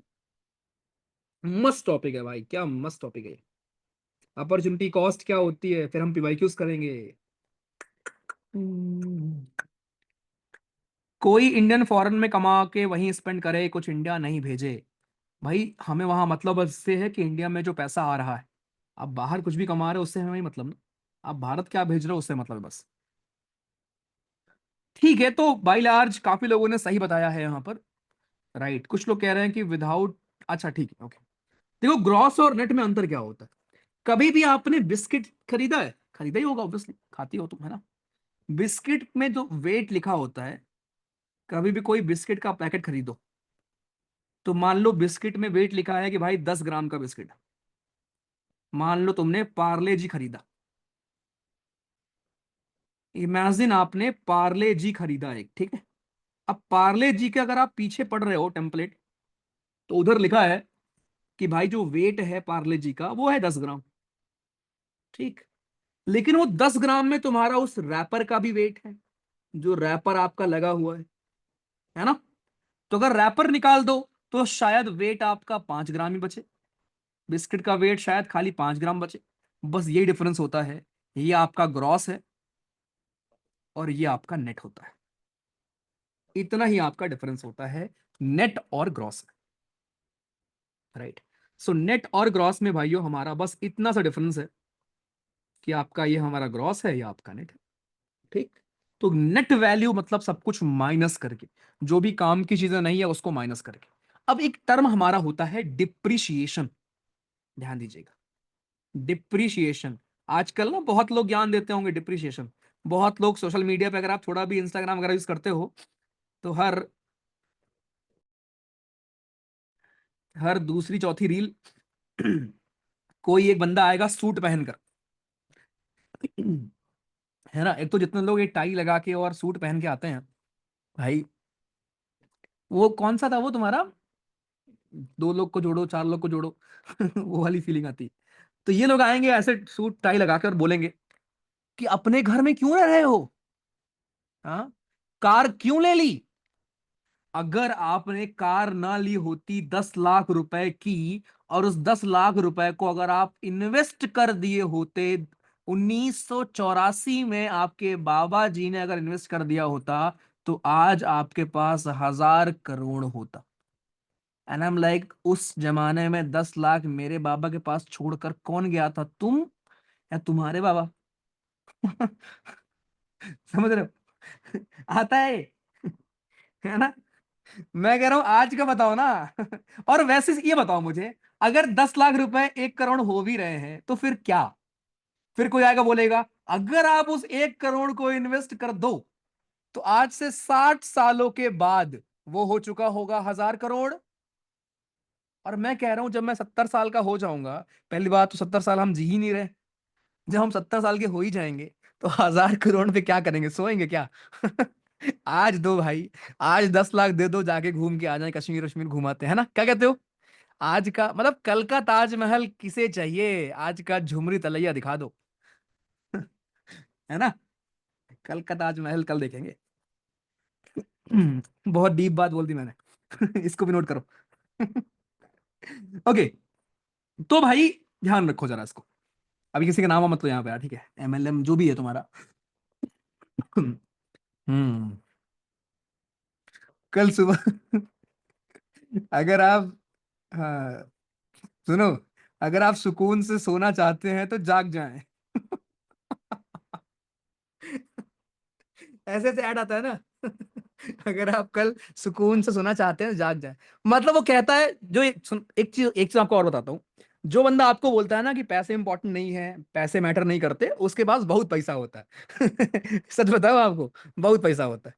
तो पैसा बहुत इंपॉर्टेंट है मेरे भाई, ठीक है? आप बहुत कुछ चेंज कर सकते हो पैसे से। भगवान न करे कल के दिन आपको मेडिकल इमरजेंसी होती है तो पैसे ही काम देगा, ठीक है? पहली बात तो ये। दूसरी बात जो ये कहते हैं अपना घर क्यों ले रहे हो, अपना घर की जगह रेंट, आजकल ये भी ज्ञान मिलता है ना हमें, मिलता है ना, कि अपना घर क्यों लेना, रेंट पर रहते हैं, रेंट पर रहकर कितना पैसा बचा लेंगे। उसे कौन बताए साला कि यहाँ पर घिस रहे हैं हम लोग, जहाँ जन्म हुआ है गांव से या शहर से जहां भी है, वो मिडिल क्लास में रह रहकर स्कूल जब जाते थे तो देखते थे कि कोई बच्चा है जिसके पापा उसको कार में छोड़ने आ रहे हैं, उसका खुद का घर है, राइट, किसी एक शहर के सेक्टर में, और हम साला वहाँ कॉलोनी में रह रहे हैं, उधर जमीन पर सो रहे हैं। उसे कौन बताए कि उस दिन वो लड़का सपना देख लेता है कि हाँ एक दिन अपना घर होगा। तो इकोनॉमिक्स हर जगह काम नहीं करती है भाई, ठीक है? समझ रहे हो? हर जगह इकोनॉमिक्स नहीं चलेगी। तो कुछ जगह फीलिंग्स के लिए भी आप करते हो, कुछ सपने भी होते हैं, कुछ घर वालों के लिए भी करना होता है। तो हर जगह इकोनॉमिक्स का ज्ञान मत लिया करो, क्योंकि इकोनॉमिक्स का ज्ञान आपको ऐसे ही मिलेगा, राइट? तरुण यार पढ़ लो, ये भगा दूंगा मैं यहाँ से, डिजिटल नोट्स तुमको मिल जाएगी अच्छे से। गजब हो यार, मतलब। चलो तो अनम्यूट करो। एक लड़का है तरुण, उसको भगा दो, ठीक है? बैठ से, तरुण कुमार, करो, तुमको देता हूँ मैं डिजिटल नोट अभी, करो जरा। हेलो। अभी ये पढ़ना इंपॉर्टेंट है सर आपके लिए, या डिजिटल नोट्स जानना इंपॉर्टेंट है यार? आवाज कम आ रही है भैया। आवाज कम आ रही है? हाँ भैया। अच्छा, अभी जो मैंने बोला यही। हाँ हाँ भैया आया। जरा मुझे समझाना क्या डिफरेंस होता है आपके एनडीपी और एनएनपी में? भैया वो क्या पूछा, एक बार रिपीट करेंगे आप? क्या डिफरेंस होता है आपके जीडीपी और जीएनपी में? भैया जीडीपी तो होता है वो ग्रोथ डोमेस्टिक प्रोडक्ट, मतलब सकल घरेलू उत्पाद, मतलब इसमें जो होता है वो जितनी भी इनकम होती है वो कंट्री की वो सारी इंक्लूड होती है, और वो एनडीपी नेट डोमेस्टिक प्रोडक्ट होता है, उसमें सब कुछ माइनस करके होता है भैया। एनडीपी क्या होता है? जीएनपी क्या होता है? जीएनपी, क्या पूछा भैया? GNP, GNP, GNP. जीएनपी। हम्म। जीएनपी निकल गया हुआ, थोड़ा दिमाग से निकल गया। पढ़ो ना मेरे भाई, डिजिटल नोट से क्लियर नहीं होगा ना एग्जाम, एग्जाम क्लियर होगा ये समझ कर, उस पर ध्यान लगाओ यार। हाँ भैया, वही वो लिख भी रहा था तो थोड़ा आगे निकल जाता, इसलिए लिखा नहीं पा रहा था, इसलिए पूछा था भैया। यार सुधर जाओ भैया, चलो, ठीक है? तो ये कहने का मतलब यार हर जगह अपन इकोनॉमिक्स नहीं लगा पाएंगे, ठीक है भाई? और अगेन प्लीज रिक्वेस्ट कर रहा हूँ, प्लीज फोकस, ठीक है? टॉपिक समझते और फोकस कर लो यार। खाली नोट्स तुमको चाहिए हो तो तुमको फिर आए क्यों बैच में यार, ठीक है? अगर तुमको इंटरेस्ट ज्यादा होगा होता है, नोट्स मिल जाए ये, और तुम उसको भी फिर नहीं पढ़ते तुम लोग यार। हाँ, इतने प्यार से आपने ज्योग्राफी पढ़ी, बायो पढ़ी, केमिस्ट्री पढ़ी, अब इकोनॉमिक्स पढ़ रहे हो, पॉलिटी पढ़ा, ठीक है? वो समझने पर ज्यादा फोकस करो, तो नोट्स पढ़ोगे तब और समझ में आ जाएगा वो। अगर यही क्लियर नहीं होगा ना, फिर आप नोट्स रटोगे यार। चल, सो डिप्रिशिएशन क्या होता है, चलो मैं समझाता हूँ। और डिप्रिशिएशन का यूज करके ना भाई, जनता बहुत समझाती है, चूना लगाती है ना आजकल। जो भी तुम्हारे इन्फ्लुएंसर्स हैं, एक तो बड़े इन्फ्लुएंसर्स भी हैं भाई आजकल, देखो आजकल जो भी तुम्हारे मार्केट के इन्फ्लुएंसर है ना, देखोगे वो खुद लॉस में है। मार्केट के जो इन्फ्लुएंसर हैं, एक किसी का था, मैं नाम नहीं लूंगा, ठीक है। एक इन्फ्लुएंसर था, ठीक, जो आके सुबह बताता था। अब जिनको नहीं पता, एक ट्रेडिंग होती है, ठीक है। एक आपकी ट्रेडिंग होती है और एक आपकी इन्वेस्टिंग होती है। इन्वेस्टिंग में क्या होता है कि आप, स्टॉक्स हमारे होते हैं, जो भी हमारी बड़ी बड़ी कंपनीज होती हैं, राइट, वो लिस्टेड होती हैं हमारे स्टॉक एक्सचेंज में, और आप उनके शेयर को बाई करते हो। और फिर अगर शेयर ऊपर जाता है, मतलब कंपनी अच्छा करती है, तो आपको प्रॉफिट होता है। और अगर कंपनी खराब करती है, तो फिर आपको लॉस होता है। तो ये तो हो गया इन्वेस्टिंग। एक होता है ट्रेडिंग, जहां पे आप हर दिन जो प्राइस आपका वेरी कर रहा होता है, उस पर आप ट्रेड करते हो। ठीक है, निफ्टी सुना होगा आपने, बैंक निफ्टी सुना होगा शायद, या निफ्टी सुना होगा आपने। तो एक ट्रेडर थे जो मार्केट खुलती है 9 बजे, तो 9 बजे आके रोज बताते थे कि यार देखो, आज मुझे लग रहा है मार्केट ऊपर जाएगी। तो जब भी ऐसा होता था, तो जो उनके फॉलोवर थे, मैं कमेंट पढ़ता था। कमेंट में लिखा होता था, इसका मतलब आज नीचे जाएगी, सब लोग नीचे का ले लो। मतलब यार अलग लेवल। और जब उनको सेबी ने रेगुलेट, सेबी एक अथॉरिटी आपकी होती है, सेबी ने जब देखा उनका, तो दिखा कि वो खुद बंदा लॉस में है, और उसका प्रॉफिट हुआ है कोर्स बेचकर। समझ रहे हो, उसका प्रॉफिट हुआ है कोर्स बेचकर। तो भाई सोशल मीडिया पर ना, इंस्टाग्राम पर ऐसे बिलीव मत किया करो, ठीक है। इन्फ्लुएंसर्स बहुत आएंगे, आपको खूब ज्ञान देंगे, ठीक। हाँ, चलो, मेरा मैच का प्रेडिक्शन तुम छोड़ दो बच्चा, वो मैं जानबूझ के करता हूँ, ठीक है। बड़े आए तुम। नेट फैक्टर इनकम और नफीफा, हाँ यार इरफान, वो हमने ही उसको शॉर्ट फॉर्म किया ना, बिल्कुल एक ही है। चलो, तो डिप्रिशिएशन क्या होता है भैया। अब अगर तुमने आज मान लो 10 लाख रुपए की कार खरीद ली, मैंने आपको गिफ्ट कर दी मान लो, ठीक है, 10 लाख रुपए की कार, कि कोई नहीं, डाउट पूछ रहा था एक दिन, मेरा मन कर गया, दे दे 10 लाख की कार। अब मैंने आपको 10 लाख रुपए की कार गिफ्ट कर दी। अब भाई 10 लाख रुपए की कार की वैल्यू 5 साल के बाद क्या होगी? क्या 10 लाख ही रहेगी? नहीं ना, घट जाएगी ना। उसके अंजर पंजर निकल जाएंगे, कुछ खराब हो जाएगा शायद उसमें, राइट। आप और मेंटेनेंस कराओगे उसका। तो 10, अगर आप उसको 5 साल के बाद बेचने जाओगे, तो शायद वो 5 लाख की बिके। समझ रहे हो, शायद वो 5 लाख की बिके। इसी को हम बोलते हैं डिप्रिशिएशन, राइट। अब जमीन में ऐसा होता है ना, जमीन में डिप्रिशिएशन नहीं होता।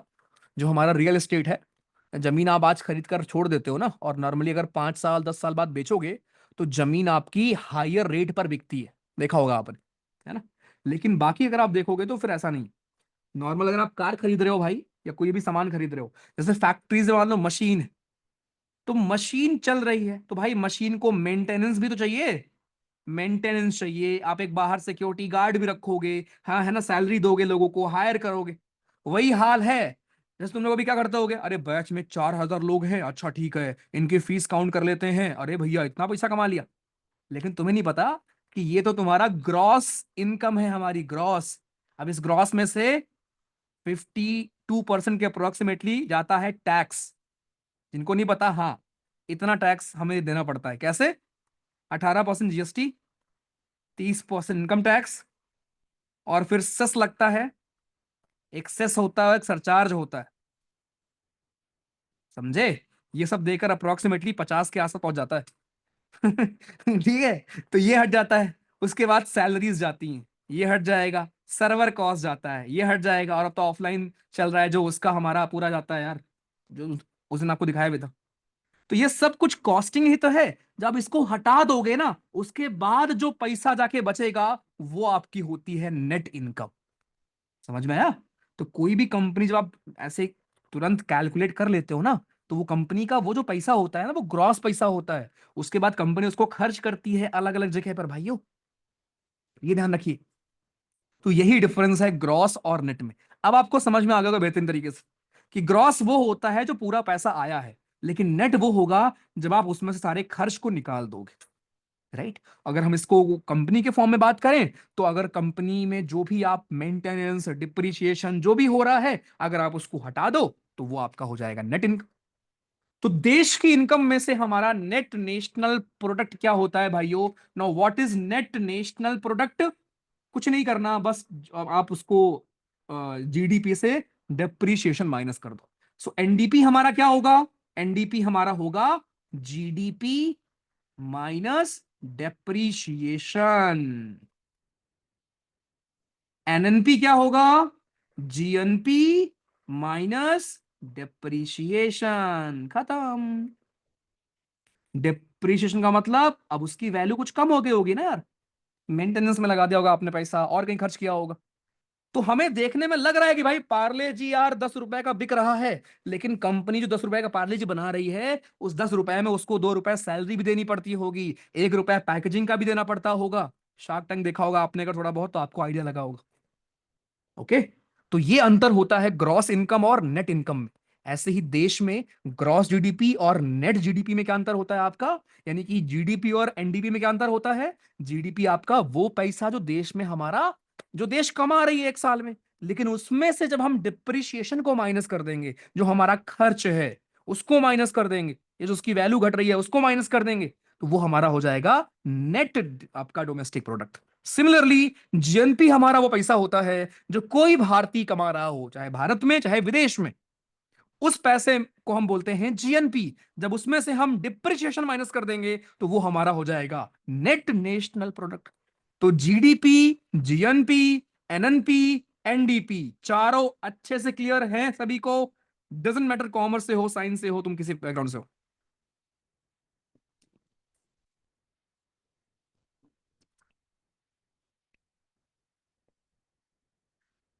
टोटल इनकम पर इनकम टैक्स नहीं देना होता हर्ष। आप सारे खर्च निकाल दोगे ना, उसके बाद जो आपकी इनकम बचती है ना, उस पर आप इनकम टैक्स देते हो। ठीक है। हम्म। भैया ग्रॉस नेट एक बार और बता दो, रिकनेक्ट हो गया था। अरे भाई ग्रॉस का मतलब पूरी सैलरी आपकी, जैसे आप कल के दिन कमाओगे ना, तो आपकी ग्रॉस इनकम होगी, है ना? और उसमें से जो भी आपका कटता है, टीडीएस कट जाएगा, आपका जो भी बाकी और पैसे कट जाते हैं, राइट, जो भी टैक्सेशन वगैरह कट जाता है ऑटोमेटिकली, वो सब कट के जो पैसा आपका बचेगा, जो आपको मिलेगा इन हैंड, वो आपका होता है नेट इनकम। ये होता है डिफरेंस। मजा आ गया? सर सर लग्जीरियस आइटम का रेट बढ़ जाता है, जो पुरानी होती हैं वो किसके, वो अलग गुड्स पढ़ेंगे हम श्रुति। कल मैं आपको गुड्स पढ़ाऊंगा जहां आप देखोगे कि यार कुछ गुड्स ऐसे होते हैं जिनका रेट बढ़ जाता है अगर इंसान पैसा ज्यादा कमा ले तो। जैसे मान लो आज मेरे पास पैसा है, ठीक है, अगर है, तो मैं क्या प्रेफर करूंगा? प्रेफर तो हम लोग कुल्हड़ वाली चाय ही करते हैं, बट अगर मैं इकोनॉमिक्स की बात मानूं, तो इकोनॉमिक्स ये कहता है हमारा कि अगर भाई किसी के पास पैसा आ जाएगा तो वो स्टारबक्स में जाकर कॉफी पीना पसंद करेगा, राइट? अब ऑब्वियसली हम तो ऐसा नहीं करते ना, राइट? हम लोग तो ऐसा नहीं करते, हम लोग का तो ऐसा है कि भाई नहीं यार, हम लोग को तो जो मजा आता है कुल्हड़ वाली चाय में, वो मजा कहीं और नहीं है ना? वो मजा कहीं और आपको नहीं मिलने वाला, राइट? तो यही सेम कहानी। बट जो नॉर्मल हमारे कुछ ऐसे कुछ लग्जरी गुड्स होते हैं, अभी गुड्स हम कल पढ़ेंगे, ठीक है? मजा आ गया? क्लियर? टैक्स, प्रदीप वो खाली जीएसटी तुम देते हो दोस्त, उसके ऊपर इनकम टैक्स सरचार्ज 35% वो खुद देना पड़ता है भैया।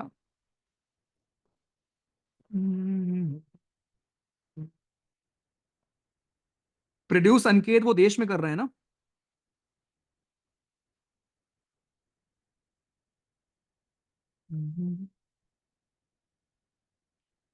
Clear like fresh ice cube, क्या बात है, मजा आ गया। ओके चलो बेहतरीन। तो भाई ये चार चीज अपने को क्लियर हो गई, राइट? होपफुली बढ़िया लगा होगा। अब पता है सबसे बेस्ट मेथड क्या है?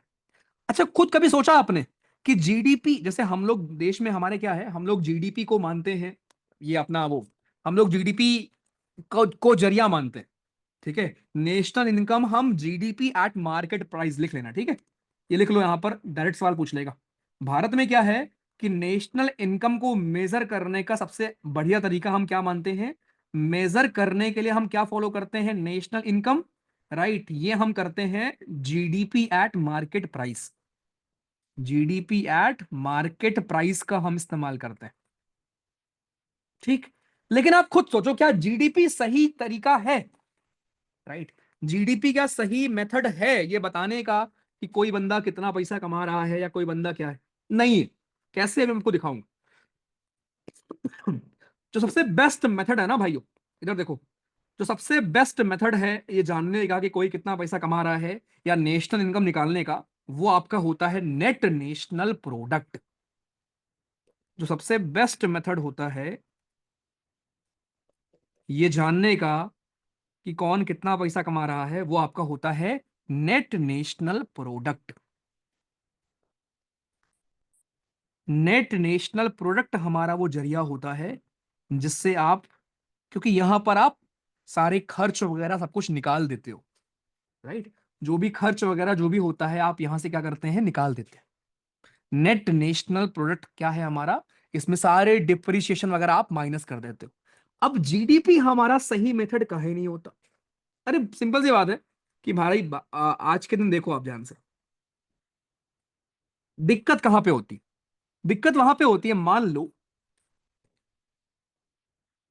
आटा तुम्हारा कहीं पर प्रोड्यूस हो रहा है, ठीक है। मान लो वीट से गेहूं बेचा गया, ठीक है। किसान ने गेहूं बेच दिया, तो वहां पर आपको वो भी जीडीपी में काउंट हो जाएगा। फिर आटा बन जाता है, ठीक। आटा से फिर आप किसी कंपनी को दोगे, वो ब्रेड बना देगी, ब्रेड बनाएगी, तो वो जीडीपी में काउंट हो जाएगा। तो ये डबल डबल काउंट होने का रिस्क नहीं होता। देखो, वही तुम्हारा वीट से आटा बना, वीट से ब्रेड बनी है, लेकिन यहां भी आपने उसको जीडीपी में काउंट कर लिया, यहां भी आपने काउंट कर लिया, है ना। कार इसका बेस्ट एग्जांपल है। मान लो कहीं पर कोई कंपनी होगी जो खाली टायर बनाती होगी, मान सकते हो। कोई कंपनी ऐसी होगी जो खाली, जिसका काम क्या होगा, जिसका काम होगा खाली टायर बनाना, टायर को प्रोड्यूस करना, ओके। कोई कंपनी ऐसी होगी जिसका काम होगा मेटालिक बॉडी प्रोड्यूस करना, मेटालिक बॉडी बनाना। तो भाई जब टायर कहीं पर प्रोड्यूस हो रहा होगा, उसको भी हम जीडीपी में काउंट कर लेंगे। जब कहीं पर मेटालिक बॉडी कहीं पर बन रही होगी, उसको भी हम जीडीपी में काउंट कर लेंगे, राइट। और फिर जब कार बनेगी, इन दोनों को मिलाकर, तो उधर भी आप उसको काउंट कर लेते हो कि यार भारत की जीडीपी बढ़ रही। सोचो, तो जीडीपी एक बड़ा रिस्क ये होता है कि यार सेम चीज आपकी बार बार काउंट हो सकती है। ऑल्दो इसको हम नेग्लेक्ट करते हैं, फिर इसको हम कोशिश करते हैं कि ऐसा ना हो, लेकिन एक आपका ये ड्रॉबैक है जीडीपी का कि डबल काउंटिंग होने का रिस्क होता है, राइट। डबल काउंटिंग भाइयों होने का आपका जीडीपी में हमारा होता है रिस्क, ओके। बढ़िया। अब समझना ध्यान से, यहीं पर फिर एक हमारा होता है नॉमिनल जीडीपी और एक हमारा होता है आपका रियल जीडीपी। क्या अंतर है दोनों में, राइट। नॉमिनल और रियल जीडीपी में क्या अंतर होगा? भाई सिंपल सी बात है, रियल का मतलब जो रियल कॉस्टिंग है, नॉमिनल का मतलब जो भी आपका करंट ईयर का प्रोड्यूस होता है, राइट। नहीं समझ में आएगा, ऐसे नहीं आएगा, रिलैक्स करो, इधर आओ, बहुत ध्यान से देखना। तो भाइयों हमारा इमेजिन करो, मैंने एक कचौड़ी की दुकान लगाई। अब मैं आपको दिखाता हूं जीडीपी कितना खतरनाक है, जीडीपी कितना सही नहीं होता, ठीक है, आपको मैं वो दिखाता हूं। इमेजिन करो मैंने 2011-12 में, भाइयों इमेजिन करो कि मैंने एक दिन 2000 चलो 2010 में, 2010 में मैंने एक बिजनेस शुरू किया। कौन सा बिजनेस करेंगे हम लोग? कचौड़ी की दुकान लगाएंगे। अब सोचो कचौड़ी वाले, तुमको क्या लग रहा है? एक फैक्ट मैंने पढ़ा था कि अगर आपकी इनकम महीने में 1 लाख से ज्यादा है, तो आप टॉप 1% में आते हो भारत में। तुम्हें लगता है सही है? भाई भारत में ऐसे बहुत लोग हैं ठीक है, जो इतना पैसा कमाते हैं कि आपको पता भी नहीं।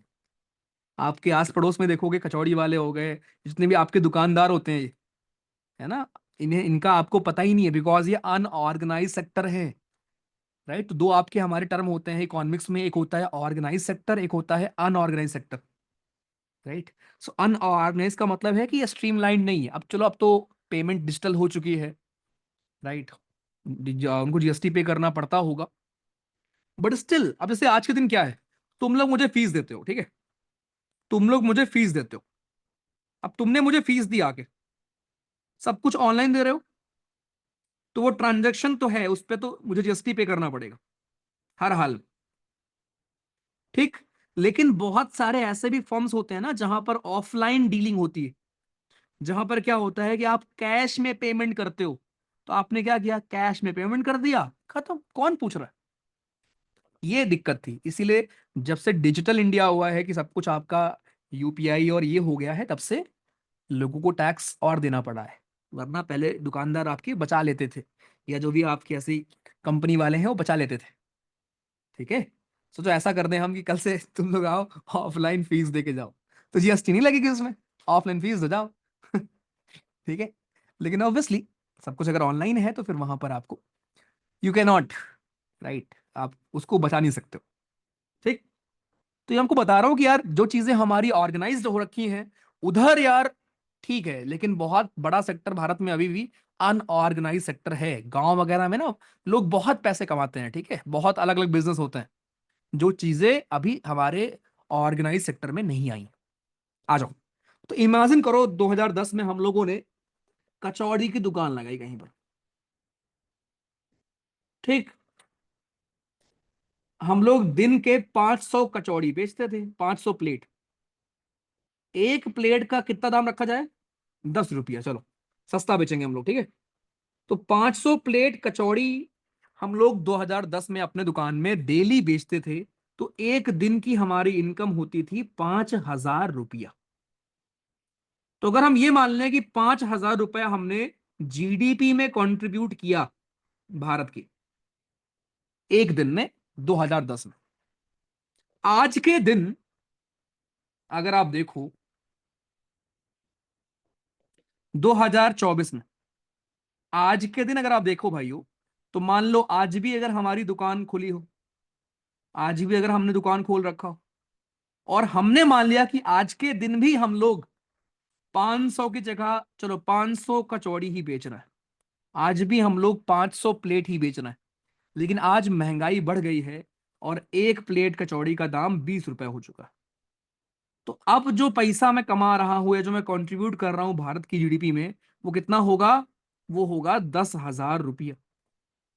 वो होगा आपका 10,000 रुपीज, राइट। तो इसे देखकर आप खुश हो जाओगे, वाह वाह वाह वाह वाह वाह, मैं तो डबल कंट्रीब्यूट कर रहा हूं, है ना। लेकिन अब मुझे बताओ सच में, क्या सच में आप डबल कंट्रीब्यूट कर रहे हो जीडीपी में, या कुछ और पंगा हुआ है? आप डबल कंट्रीब्यूट नहीं कर रहे हो, महंगाई बढ़ गई है बे। ओके। आप डबल कंट्रीब्यूट नहीं कर रहे हैं, एक्चुअल में महंगाई बढ़ गई। तो जीडीपी में ना आजकल खुश बहुत होते हैं लोग कि भारत की जीडीपी इतनी आगे बढ़ चुकी है, यहां पहुंच गई वहां पहुंच गई। पर दिक्कत क्या है ना, दिक्कत यह है भाई कि जो हमारी जीडीपी हम बोल रहे हैं इतना आगे पहुंच गई है, एक्चुअल में महंगाई बढ़ चुकी है, राइट। तो this is your nominal GDP, nominal GDP आपकी ये, राइट। अगर हमें रियल वैल्यू जानना हो तो हम कैसे निकालेंगे कि भाई 500 कचौड़ी हम आज बेच रहे हैं, और अगर हम कंपेयर करें 2010 से, तब रेट था 10 रुपए। तो अगर हम देखेंगे तो ये है रियल जीडीपी, कि यार आज के दिन भी तो हम लोग 5,000 रुपए ही कंट्रीब्यूट कर पा रहे हैं। कितना आसान, राइट। ये है अपनी पूरी कहानी, जरा ध्यान रखना। एक और एग्जांपल मैं आपको देता हूं अगर किसी को समझ नहीं आया है, राइट, कि जीडीपी देखो कैसे आपका खेल यहां पे हो रहा है। डिप्रिसिएशन क्या होता है? उसकी जो वैल्यू घट जाती है, देखो, it is a measure of the wearing out consumption और other loss of value of a depreciable asset arising from use, affliction of time और ओबिलसेंस थ्रू टेक्नोलॉजी। कहने का मतलब है आपने कार खरीदी, कार पड़ी हुई है, जंग खा गई, आप यूज नहीं कर रहे हो, तो over the period of time क्या होता है? उसकी वैल्यू घट जाती है। इसी को हम बोलते हैं डिप्रीशिएशन। एक और एग्जांपल, मान लो 2011-12 में, अब ये हमारा सरकार फिर यहां पर लेकर आती है एक बेस ईयर का कॉन्सेप्ट। आप खुद सोचो, ऐसे तो हर साल हमारी जीडीपी बढ़ती रहेगी, है ना, क्योंकि हर साल महंगाई बढ़ेगी। तो सोचो जितनी महंगाई बढ़ती जाएगी, महंगाई बढ़ रही है बढ़ रही है बढ़ रही है, जीडीपी हमारी बढ़ रही है। तो ये रियल पिक्चर नहीं हुआ ना ग्रोथ का हमारे, this is not real picture ना, राइट। तो रियल पिक्चर जानने के लिए सरकार क्या करती है? सरकार किसी एक ईयर को बेस ईयर मान लेती है। सरकार बोलती है कि यार मैं एक काम करता हूं, हम लोग इस ईयर के रिस्पेक्ट में हम निकालेंगे जीडीपी। और सरकार चालाक होती है बहुत ज्यादा, आपको पता है। सरकार जानबूझकर ऐसे ईयर को ही बेस ईयर मानती है जिस साल जीडीपी बहुत डाउन होगा आपकी, क्योंकि जब बहुत डाउन होगी उससे कंपेयर करोगे तो हर साल लगेगा भाई बहुत ग्रोथ हो रही है, बहुत ग्रोथ हो रही है। ओके। तो अभी तक आपका जो बेस ईयर था वो था हमारा 2011-12। लेकिन अभी दिसंबर की न्यूज है, इसको हम लोग चेंज कर रहे हैं, आपको शायद पता होगा। ओके। अभी हम लोग अपने इस जीडीपी उसको हम लोग चेंज कर रहे हैं, राइट।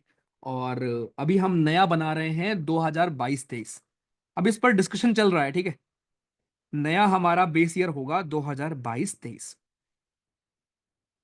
अभी तक 11-12 था बेस ईयर हमारा जीडीपी काउंट करने का। अब 22-23 होगा। तो ये बेस ईयर का मतलब क्या हुआ समझो। इमेजिन करो, हमने 2011-12 में 500 स्कूटर हम लोग बेचते थे। एक स्कूटर का दाम मान लिया चलो 20,000 रुपए। तो उस दिन हम लोग कितना कमाते थे उस टाइम पर? 10 लाख रुपए होगा। 10 लाख रुपए। करोड़ हो गया क्या? 3 जीरो, 4 जीरो 5 6, 1 करोड़ हो गया, ठीक है। तो मान लो उस समय हम लोग कमाते थे 1 करोड़ रुपए। ठीक है भाइयों। ओके। अब आज के दिन अगर मान लेते हैं हम लोग 2024-25 में क्या हाल है हमारे। आज के दिन हम लोग 400 स्कूटर बेच पाते हैं, इमेजिन करो। और एक स्कूटर का दाम है 50,000 रुपए। तो आप देखकर एकदम खुश हो जाओगे, अरे वाह यार, हम लोग 2 करोड़ रुपए कमाने लगे। तो ये 2 करोड़ है आपकी नॉमिनल जीडीपी। जो करंट ईयर की जीडीपी होती है उसको बोलते हैं नॉमिनल। लेकिन आप फिर एक साल को बेस ईयर मान लेते हो कि भाई उस साल क्या था रेट, उसके हिसाब से जरा काउंट करो। जब आप ये काउंट करोगे तो आपको दिखेगा कि 400 स्कूटर अगर आप आज के दिन 20,000 के उसमें बेचते तो आपको ये 80 लाख की ही पड़ती।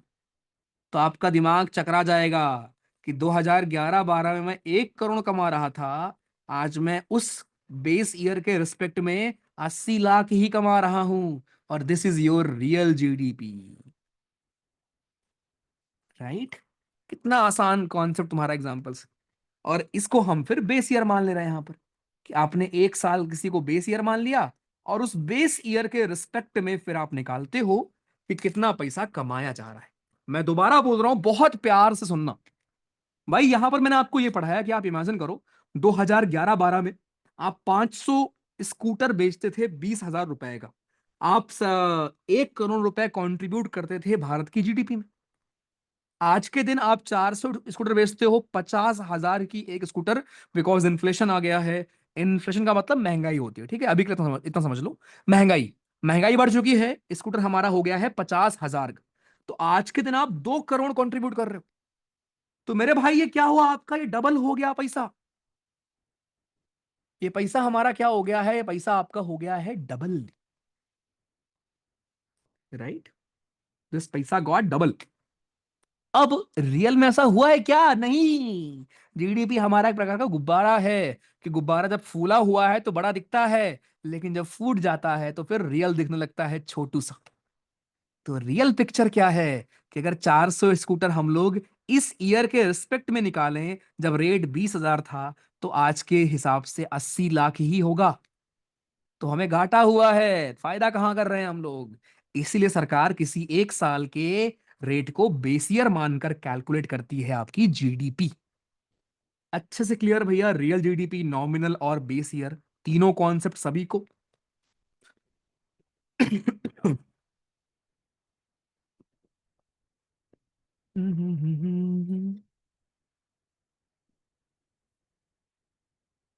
1 लाख की वैल्यू 2010 में कितनी थी? क्या फर्क पड़ता है उससे?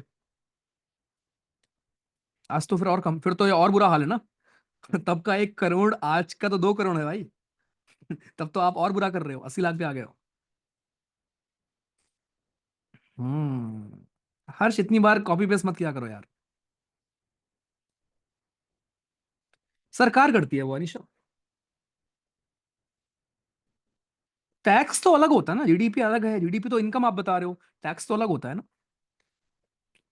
हाँ, जीडीपी बिल्कुल डिपेंड करेगी यार आपकी कि देश में क्या। हम लोग इतना मेक इन इंडिया क्यों कर रहे हैं? है ना, हम लोग इतना एफडीआई को अप्रूवल क्यों दे रहे हैं? इसीलिए ना, राइट। ओके चलो। हाँ, आईपीएल में जो भी आपको प्लेयर्स को मिलती है सैलरी वगैरह, वो भी आपको टैक्स देते हैं भाई, राइट, वो भी जीडीपी में आएगी सब कुछ। बुरा हाल है, हाँ। चलो आ जाओ। तो भाई ये है, बिल्कुल एक ने बोला है अगर रियल जीडीपी बढ़ानी है तो प्रोडक्ट बढ़ाने पड़ेंगे, बिल्कुल प्रिंस जी, राइट। प्रोडक्शन बढ़ाओ ना अपनी, प्राइस बढ़ा के थोड़ी ना होगा, और आजकल यही हो रहा है। प्राइस बढ़कर तो आपको दिखेगा ही जीडीपी हमारी बढ़ गई है, बट एक्चुअल में प्रोडक्शन बढ़ना चाहिए, है ना। अगर आप 10 स्कूटर बेच रहे थे तो अब आप 50 बेचो, तभी तो हमें शो कर। इसका मतलब क्या हुआ? अगर आप पहले 10 स्कूटर बेचते थे, इसका मतलब था केवल 10 लोग के पास पैसा था स्कूटर लेने का। अगर आज के दिन आप 100 को बेचोगे, इसका मतलब है लोगों के पास पैसा ज्यादा है। तो ये डेवलपमेंट शो करेगा ना, ये ग्रोथ को शो करेगा। सब कुछ तो कितना इंटरलिंक्ड है आपके। तो मेरे भाई ये था आपका हमारा नेशनल इनकम हम कैसे निकालते हैं, राइट। नेशनल इनकम निकालने के तरीके अब एक बार जरा हम स्लाइड में आपको दिखा दे रहा हूं, राइट। और प्लीज ये जो आप बोर हो जाते हो ना पढ़कर, शांत रहना एकदम, अभी कोई कहीं नहीं भागेगा। तो भाई नेशनल इनकम हमारी क्या होती है? टोटल वैल्यू जो होती है आपके गुड्स और सर्विसेज की, जो एक साल में प्रोड्यूस होती है, उसको हम कहते हैं नेशनल इनकम। ओके, जिसके बारे में हम पढ़ रहे हैं यहाँ पर। डिप्रेशन आपका हो गया। अब एक ट्रांसफर पेमेंट होता है, ये क्या है? अभी इसका यूज मैं आपको बताऊंगा। It refers to payment made by the government to individuals for which there is no economic activity produced in return. कहने का मतलब, ट्रांसफर पेमेंट हमारी वो पेमेंट होती है जो सरकार आपके अकाउंट में करती है, बदले में आपको कोई काम नहीं करना होता। जैसे किसानों को पीएम किसान निधि मिलती है, ओल्ड एज में पेंशन मिलता है, विडो पेंशन मिलता है, वृद्धा पेंशन मिलता है, स्कॉलरशिप्स आपको मिलती हैं, इसके बदले में कुछ करना नहीं होता। ऐसे पैसे को हम ट्रांसफर पेमेंट कहते हैं। तो ये भैया क्यों पढ़ा रहे हो? क्योंकि मैं आपको अब सिखाने वाला हूं कि क्या रिलेशन है पर्सनल इनकम और नेशनल इनकम में। Very very important concept, personal income और, जल्दी से एक गहरी सांस लो, personal income and national income में रिलेशन क्या है हमारा। नेशनल इनकम और भाइयों पर्सनल इनकम में क्या रिलेशन है? हमें पता है कि अगर मैं पैसा कमाऊंगा, तुम पैसा कमाओगे, मैं आगे बढ़ूंगा, तुम आगे बढ़ोगे, तो देश आगे बढ़ेगा। तो जो नेशनल इनकम है वो भी कहीं ना कहीं पर्सनल इनकम्स को मिला मिला के वहीं से तो बनी होगी ना भाई, राइट। अब ध्यान दो, पर्सनल इनकम और नेशनल इनकम का फॉर्मूला क्या होता है? पर्सनल इनकम बराबर होता है नेशनल इनकम। एक बार मैं पहले फॉर्मूला लिख देता हूं फिर समझाता हूं। नेशनल इनकम माइनस अनडिस्कवर्ड या अनडिस्क्लोज्ड प्रॉफिट,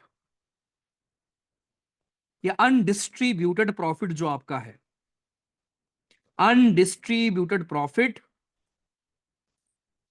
ठीक, माइनस जो भी हमारा है अनडिस्ट्रीब्यूटेड प्रॉफिट, माइनस जो भी सोशल सिक्योरिटी कंट्रीब्यूशन आपके होते हैं, social security contributions, plus transfer payment. अब ये कितना आसान है, बस ये आपको याद रखना है ये होता क्या है। देखो बहुत ध्यान से। भैया यार क्या पढ़ा दिया, कुछ समझ नहीं आया ना, बोलो, ऐसे मन में आना चाहिए आपके मन में। कोई बात नहीं, अभी मैं ठीक करके देता हूं। भाई पर्सनल इनकम और नेशनल इनकम में क्या रिलेशन हो सकता है, सोचो, राइट। अब देखो, मान लो कोई कंपनी है, इमेजिन करो, चलो अपना ले लेता है, चलो मान लो अपनी कंपनी, ठीक, मान लो हमारी कंपनी है। अब हमारी कंपनी के कुछ एक इनकम होगी, ठीक है। मान लिया हमने एक इनकम को, उस इनकम में से सारे मैंने एक्सपेंसेस निकाल दिए, ठीक, सारे एक्सपेंसेस निकल गए। उसके बाद एक प्रॉफिट बचता है ना, हर कंपनी का कुछ ना कुछ प्रॉफिट होता होगा ना, जो कंपनी प्रॉफिट में आपके हैं। तो जो कंपनी का प्रॉफिट है वो तो कंपनी का है, वो तो जनता में नहीं बटेगा ना, राइट। यहां पर देश, जैसे हम देश की बात कर रहे हैं ना, यहां पर एक फर्म से आप समझ लो, अगर एक कंपनी के लेवल पर जो चीजें हो रही होंगी वही चीजें आपकी देश के लेवल पर हो रही होंगी, ठीक। तो इमेजिन करो कोई कंपनी है, उसका जो प्रॉफिट है वो प्रॉफिट तो उसके एम्प्लॉयज में नहीं बटेगा ना, राइट। तो उस प्रॉफिट को हम माइनस कर देते हैं एम्प्लॉयज की सैलरी से। या एम्प्लॉयज के इनकम से। एम्प्लॉयज के इनकम में हम उन प्रॉफिट को ऐड नहीं करते। प्लस अगर आप कहीं पर काम करते हो तो आपको पीपीएफ वगैरह देना पड़ता है। ईपीएफ, एम्प्लॉय प्रोविडेंट फंड, सुना होगा आपने। टीडीएस कटता है 10%, समझे? टीडीएस कटता है, और ये सारा पैसा आपको जब आप रिटायर होते हो बुढ़ापे में आपको इकट्ठा मिलता है, 10, 15, 20, 30 लाख रुपए जो भी सरकार देती है। 20, 30 लाख रुपए आपको मिल जाता है इकट्ठा। ओके, इसको बोलते हैं सोशल सिक्योरिटी कंट्रीब्यूशन, जो हर महीने आपका, जो लोग भी आपके घर में अगर कोई सरकारी नौकरी में होगा ना, या इवन कोई प्राइवेट में भी होगा ना, तो उसका भी ईपीएफ वगैरह कटता है। इंप्लॉय प्रोविडेंट फंड कहते हैं इसको हम। टीडीएस कटता होगा, 10% होता है टीडीएस, राइट? तो ये सोशल सिक्योरिटी कंट्रीब्यूशन जो होता है उसको ही माइनस कर देंगे। लेकिन साथ में जो ट्रांसफर पेमेंट, मान लो सरकार ने आपके स्कॉलरशिप आपको दे दी, या अगर आप बुजुर्ग हो आपको पैसा दे दिया, राइट? अगर आप विडो हैं तो आपको विडो पेंशन मिल गई, तो ये पैसा आपकी इनकम में काउंट होगा। और यहां से हमें एक फॉर्मूला मिलता है कि किसी भी बंदे की पर्सनल इनकम क्या होती है, या नॉर्मल अगर हम पर्सनल इनकम का फॉर्मूला देखें तो ये हमारा होता है कि जो आपका नेशनल इनकम होती है उसमें से जो अनडिस्ट्रीब्यूटेड प्रॉफिट है उसको मैं घटा दूं, राइट? जो सोशल सिक्योरिटी कंट्रीब्यूशन है उसको घटा दूं, ओके? जो भी टैक्स वगैरह आप देते हो, और फॉर्मूला बढ़ा लो, माइनस टैक्सेस वगैरह जो हमारे हो गए उनको, आप कॉर्पोरेशन टैक्स वगैरह हो गया, जो भी इंटरेस्ट पेमेंट आप करते हो माइनस इंटरेस्ट पेमेंट, प्लस, लेकिन इसमें क्या ऐड करेंगे इनकम में अपने? ट्रांसफर पेमेंट, जो कि क्या होती है, जो सरकार आपको मे बी स्कॉलरशिप के फॉर्म में या किसी और फॉर्म में देती। आई नो कुछ लोग के ऊपर से गया है, कोई बात नहीं, बहुत आसान है। दोबारा समझा रहा हूं। मान लो देश के पास इतना पैसा है, पर्सनल इनकम क्या होगी? अबे पूरा पैसा तो आपको बांट नहीं देगी ना कोई कंपनी या देश, तो उसमें से कुछ पैसा होता है प्रॉफिट जो कंपनी अपने पास रखती है। कुछ पैसा आपका होगा जो सोशल सिक्योरिटी कंट्रीब्यूशन में कट जाता है। कुछ आपका टैक्स होता है, कॉर्पोरेशन टैक्स वगैरह। कुछ इंटरेस्ट पेमेंट वगैरह आप करते होंगे अपने, जो भी कुछ खरीदते वरीदते हैं, जो भी है, ईएमआई वगैरह देते होंगे। तो ये सब कुछ आपका कट जाएगा, और इसमें क्या जुड़ेगा? ट्रांसफर पेमेंट जुड़ेगा, जो कि क्या होता है, सरकार अगर आपको कभी किसी भी फॉर्म में स्कॉलरशिप, कोई पेंशन देती है तो वो आपके काउंट होगा इनकम में।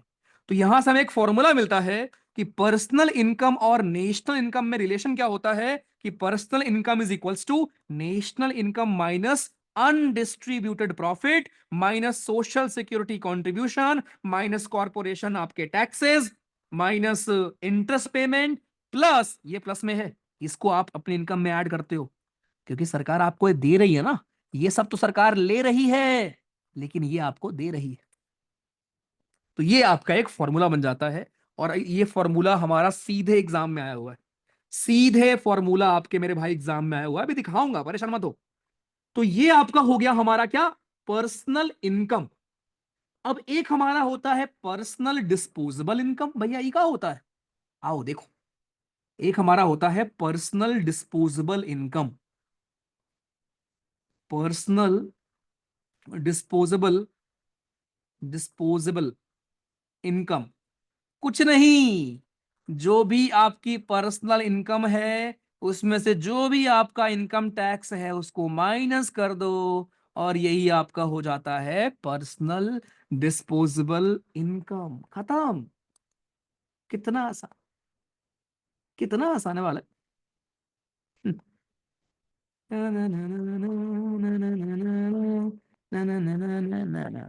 तो भैया जी ये मैंने आपको आज पढ़ाया है। अब एक बार स्लाइड दिखा देता हूं, फिर मैं आपको लेके चलता हूं पीवाईक्यूज, फिर आप बताना कितना मजा आया है पहली क्लास में ही। ठीक है, डेफिनेटली रिवाइज करना पड़ेगा, लेकिन ट्रस्ट में ये बहुत कॉम्प्लेक्स चीजें होती हैं, बट विद एग्जाम्पल अगर आपको ये समझ में आ गई है ना, फिर बल्ले बल्ले बल्ले।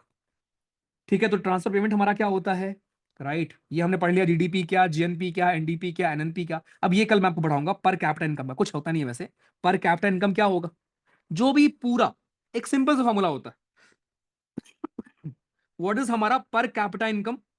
भाई पर कैपिटा इनकम आपका क्या होगा, कि जो भी टोटल पैसा कमाया जा रहा है, जो भी टोटल जीडीपी है, अगर आप उसको टोटल पॉपुलेशन में डिवाइड कर दोगे,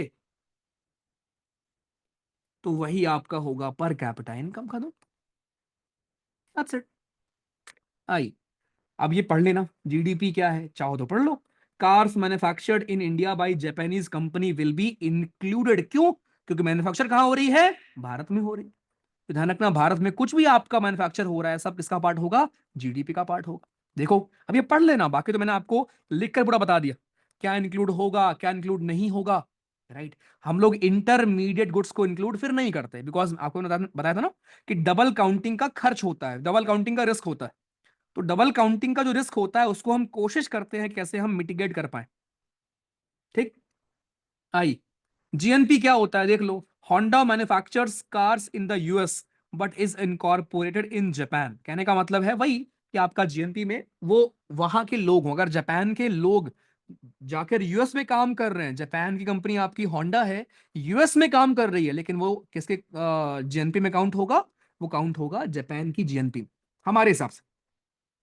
अब ये देख लो एनडीपी क्या होता है, एनएनपी क्या होता है आपका, राइट, डिप्रीशिएशन माइनस। अब ये तुम्हारा देखो फॉर्मूला, जो पहले आपको लग रहा था भैया पता नहीं क्या लिखा है, देखो जीएनपी बराबर जीडी प्लस प्लस नफीफा हमारा। ये नफीफा क्या था? Net factor income from abroad, कि कितना पैसा आया माइनस कितना गया। एनडीपी देखो, जीडीपी में से बस हम माइनस कर देंगे। नेट और ग्रॉस में बस अंतर है, ग्रॉस का मतलब पूरा, उसमें से डिप्रीशिएशन को माइनस कर दोगे, जो भी खर्च वर्च हुआ है वो आपका एनडीपी हो जाएगा। देख लो, सीधे फॉर्मूला है हमारे। ठीक। आई, फिर ये पर्सनल इनकम और पर्सनल डिस्पोजेबल इनकम क्या होता है आपका, चाहे तो पढ़ सकते हैं, देख लो। Factor cost, market cost, market price आपका। राइट, अब ये नॉमिनल और रियल, राइट, देख लो, ये देखो, why is real GDP better? Obviously because हमारा वो रियल पिक्चर शो करता है। नॉमिनल में तो भाई प्राइस बढ़ रहा है तब भी जीडीपी बढ़ेगा, लेकिन रियल जो होता है वहां पर एक्चुअल डिपेंड करता है हमारा कि क्वांटिटी बढ़ेगी तभी आपकी रियल जीडीपी बढ़ती है, इसलिए। फिर एक हमारा होता है GDP deflector. Right, GDP deflector क्या होता है भैया जी? जीडीपी डिफ्लेक्टर बस आपका एक फॉर्मूला होता है जिसके ऊपर कभी कभी सवाल आ जाता है, सीधे फॉर्मूला बेस्ड, कि जरा बताओ व्हाट एग्जैक्टली इज हमारा जीडीपी डिफ्लेक्टर का फॉर्मूला क्या हो। तो जीडीपी डिफ्लेक्टर का जो हमारा फॉर्मूला होता है उसमें हम क्या करते हैं? कुछ नहीं करते, उसमें बस हम दोनों को कंपेयर कर रहे होते हैं। ओके। तो मेरे भाई, इतना बेहतरीन कॉन्सेप्ट है ना, मतलब इतना बेहतरीन सब्जेक्ट है। मैं एक सवाल पूछूंगा आपसे, भागना नहीं है, ठीक है? अभी एक मेरे पास एक सवाल है इनसे अलग, जो आपका पीवाईक्यू नहीं है। तो जीडीपी डिफ्लेक्टर भी ध्यान रखना। जीडीपी डिफ्लेक्टर क्या होता है हमारा? कुछ नहीं, जो हमने नॉमिनल जीडीपी निकाली उसको अगर हम रियल जीडीपी से डिवाइड कर देंगे मेरे भैया, और मल्टीप्लाई बाई 100 कर देंगे, खत्म। This is your GDP deflator, that's it. I, अब ये मेथड बताए गए हैं कैसे आप निकाल सकते हो इनकम। राइट, ये फॉर्मूला बस इंपॉर्टेंट होता है और कुछ नहीं। बाकी अब चलते हैं हम लोग क्वेश्चन पर। राइट, ये बेस ईयर क्या है बताया मैंने आपको, डिफरेक्टर क्या है, पढ़ना चाहो तो पढ़ लेना, बस ये पूछेगा फॉर्मूला आपसे, ठीक है? अब ये पढ़ना बाकी है हमारे लिए, ये पढ़ेंगे कल हम। और अभी मैं आपको पढ़ाऊंगा अपॉर्चुनिटी कॉस्ट, लेकिन उसके पहले कुछ क्वेश्चंस करते हैं, फिर हम ये पढ़ना है, ठीक है? ये पढ़ कर जाएंगे हम लोग मस्त, और उसके ऊपर दो क्वेश्चन करके जाएंगे। चलो पहले आते हैं हम कुछ क्वेश्चंस पर, कुछ पीवाईक्यूज पर। राइट, तो एक सवाल हमारा आया था 2016 वन में, 2016 वन सीडीएस में एक सवाल हमारा आया था कि जो ट्रांसफर पेमेंट होता है, जो मैंने अभी आपको सिखाया, राइट, ये ट्रांसफर पेमेंट में हम किन किन पेमेंट्स को है जो ऐड करते हैं। जो ट्रांसफर पेमेंट हमारा है इसमें हम किन किन पेमेंट्स को दोस्तों ऐड करते हैं। पहले क्वेश्चन रीड करो जल्दी से, क्वेश्चन रीड करिए जरा। अब मैं पोल दे रहा हूं, और मैं उम्मीद कर सकता हूं आपसे कि आप लोग सही करोगे। एक सेकंड रुको।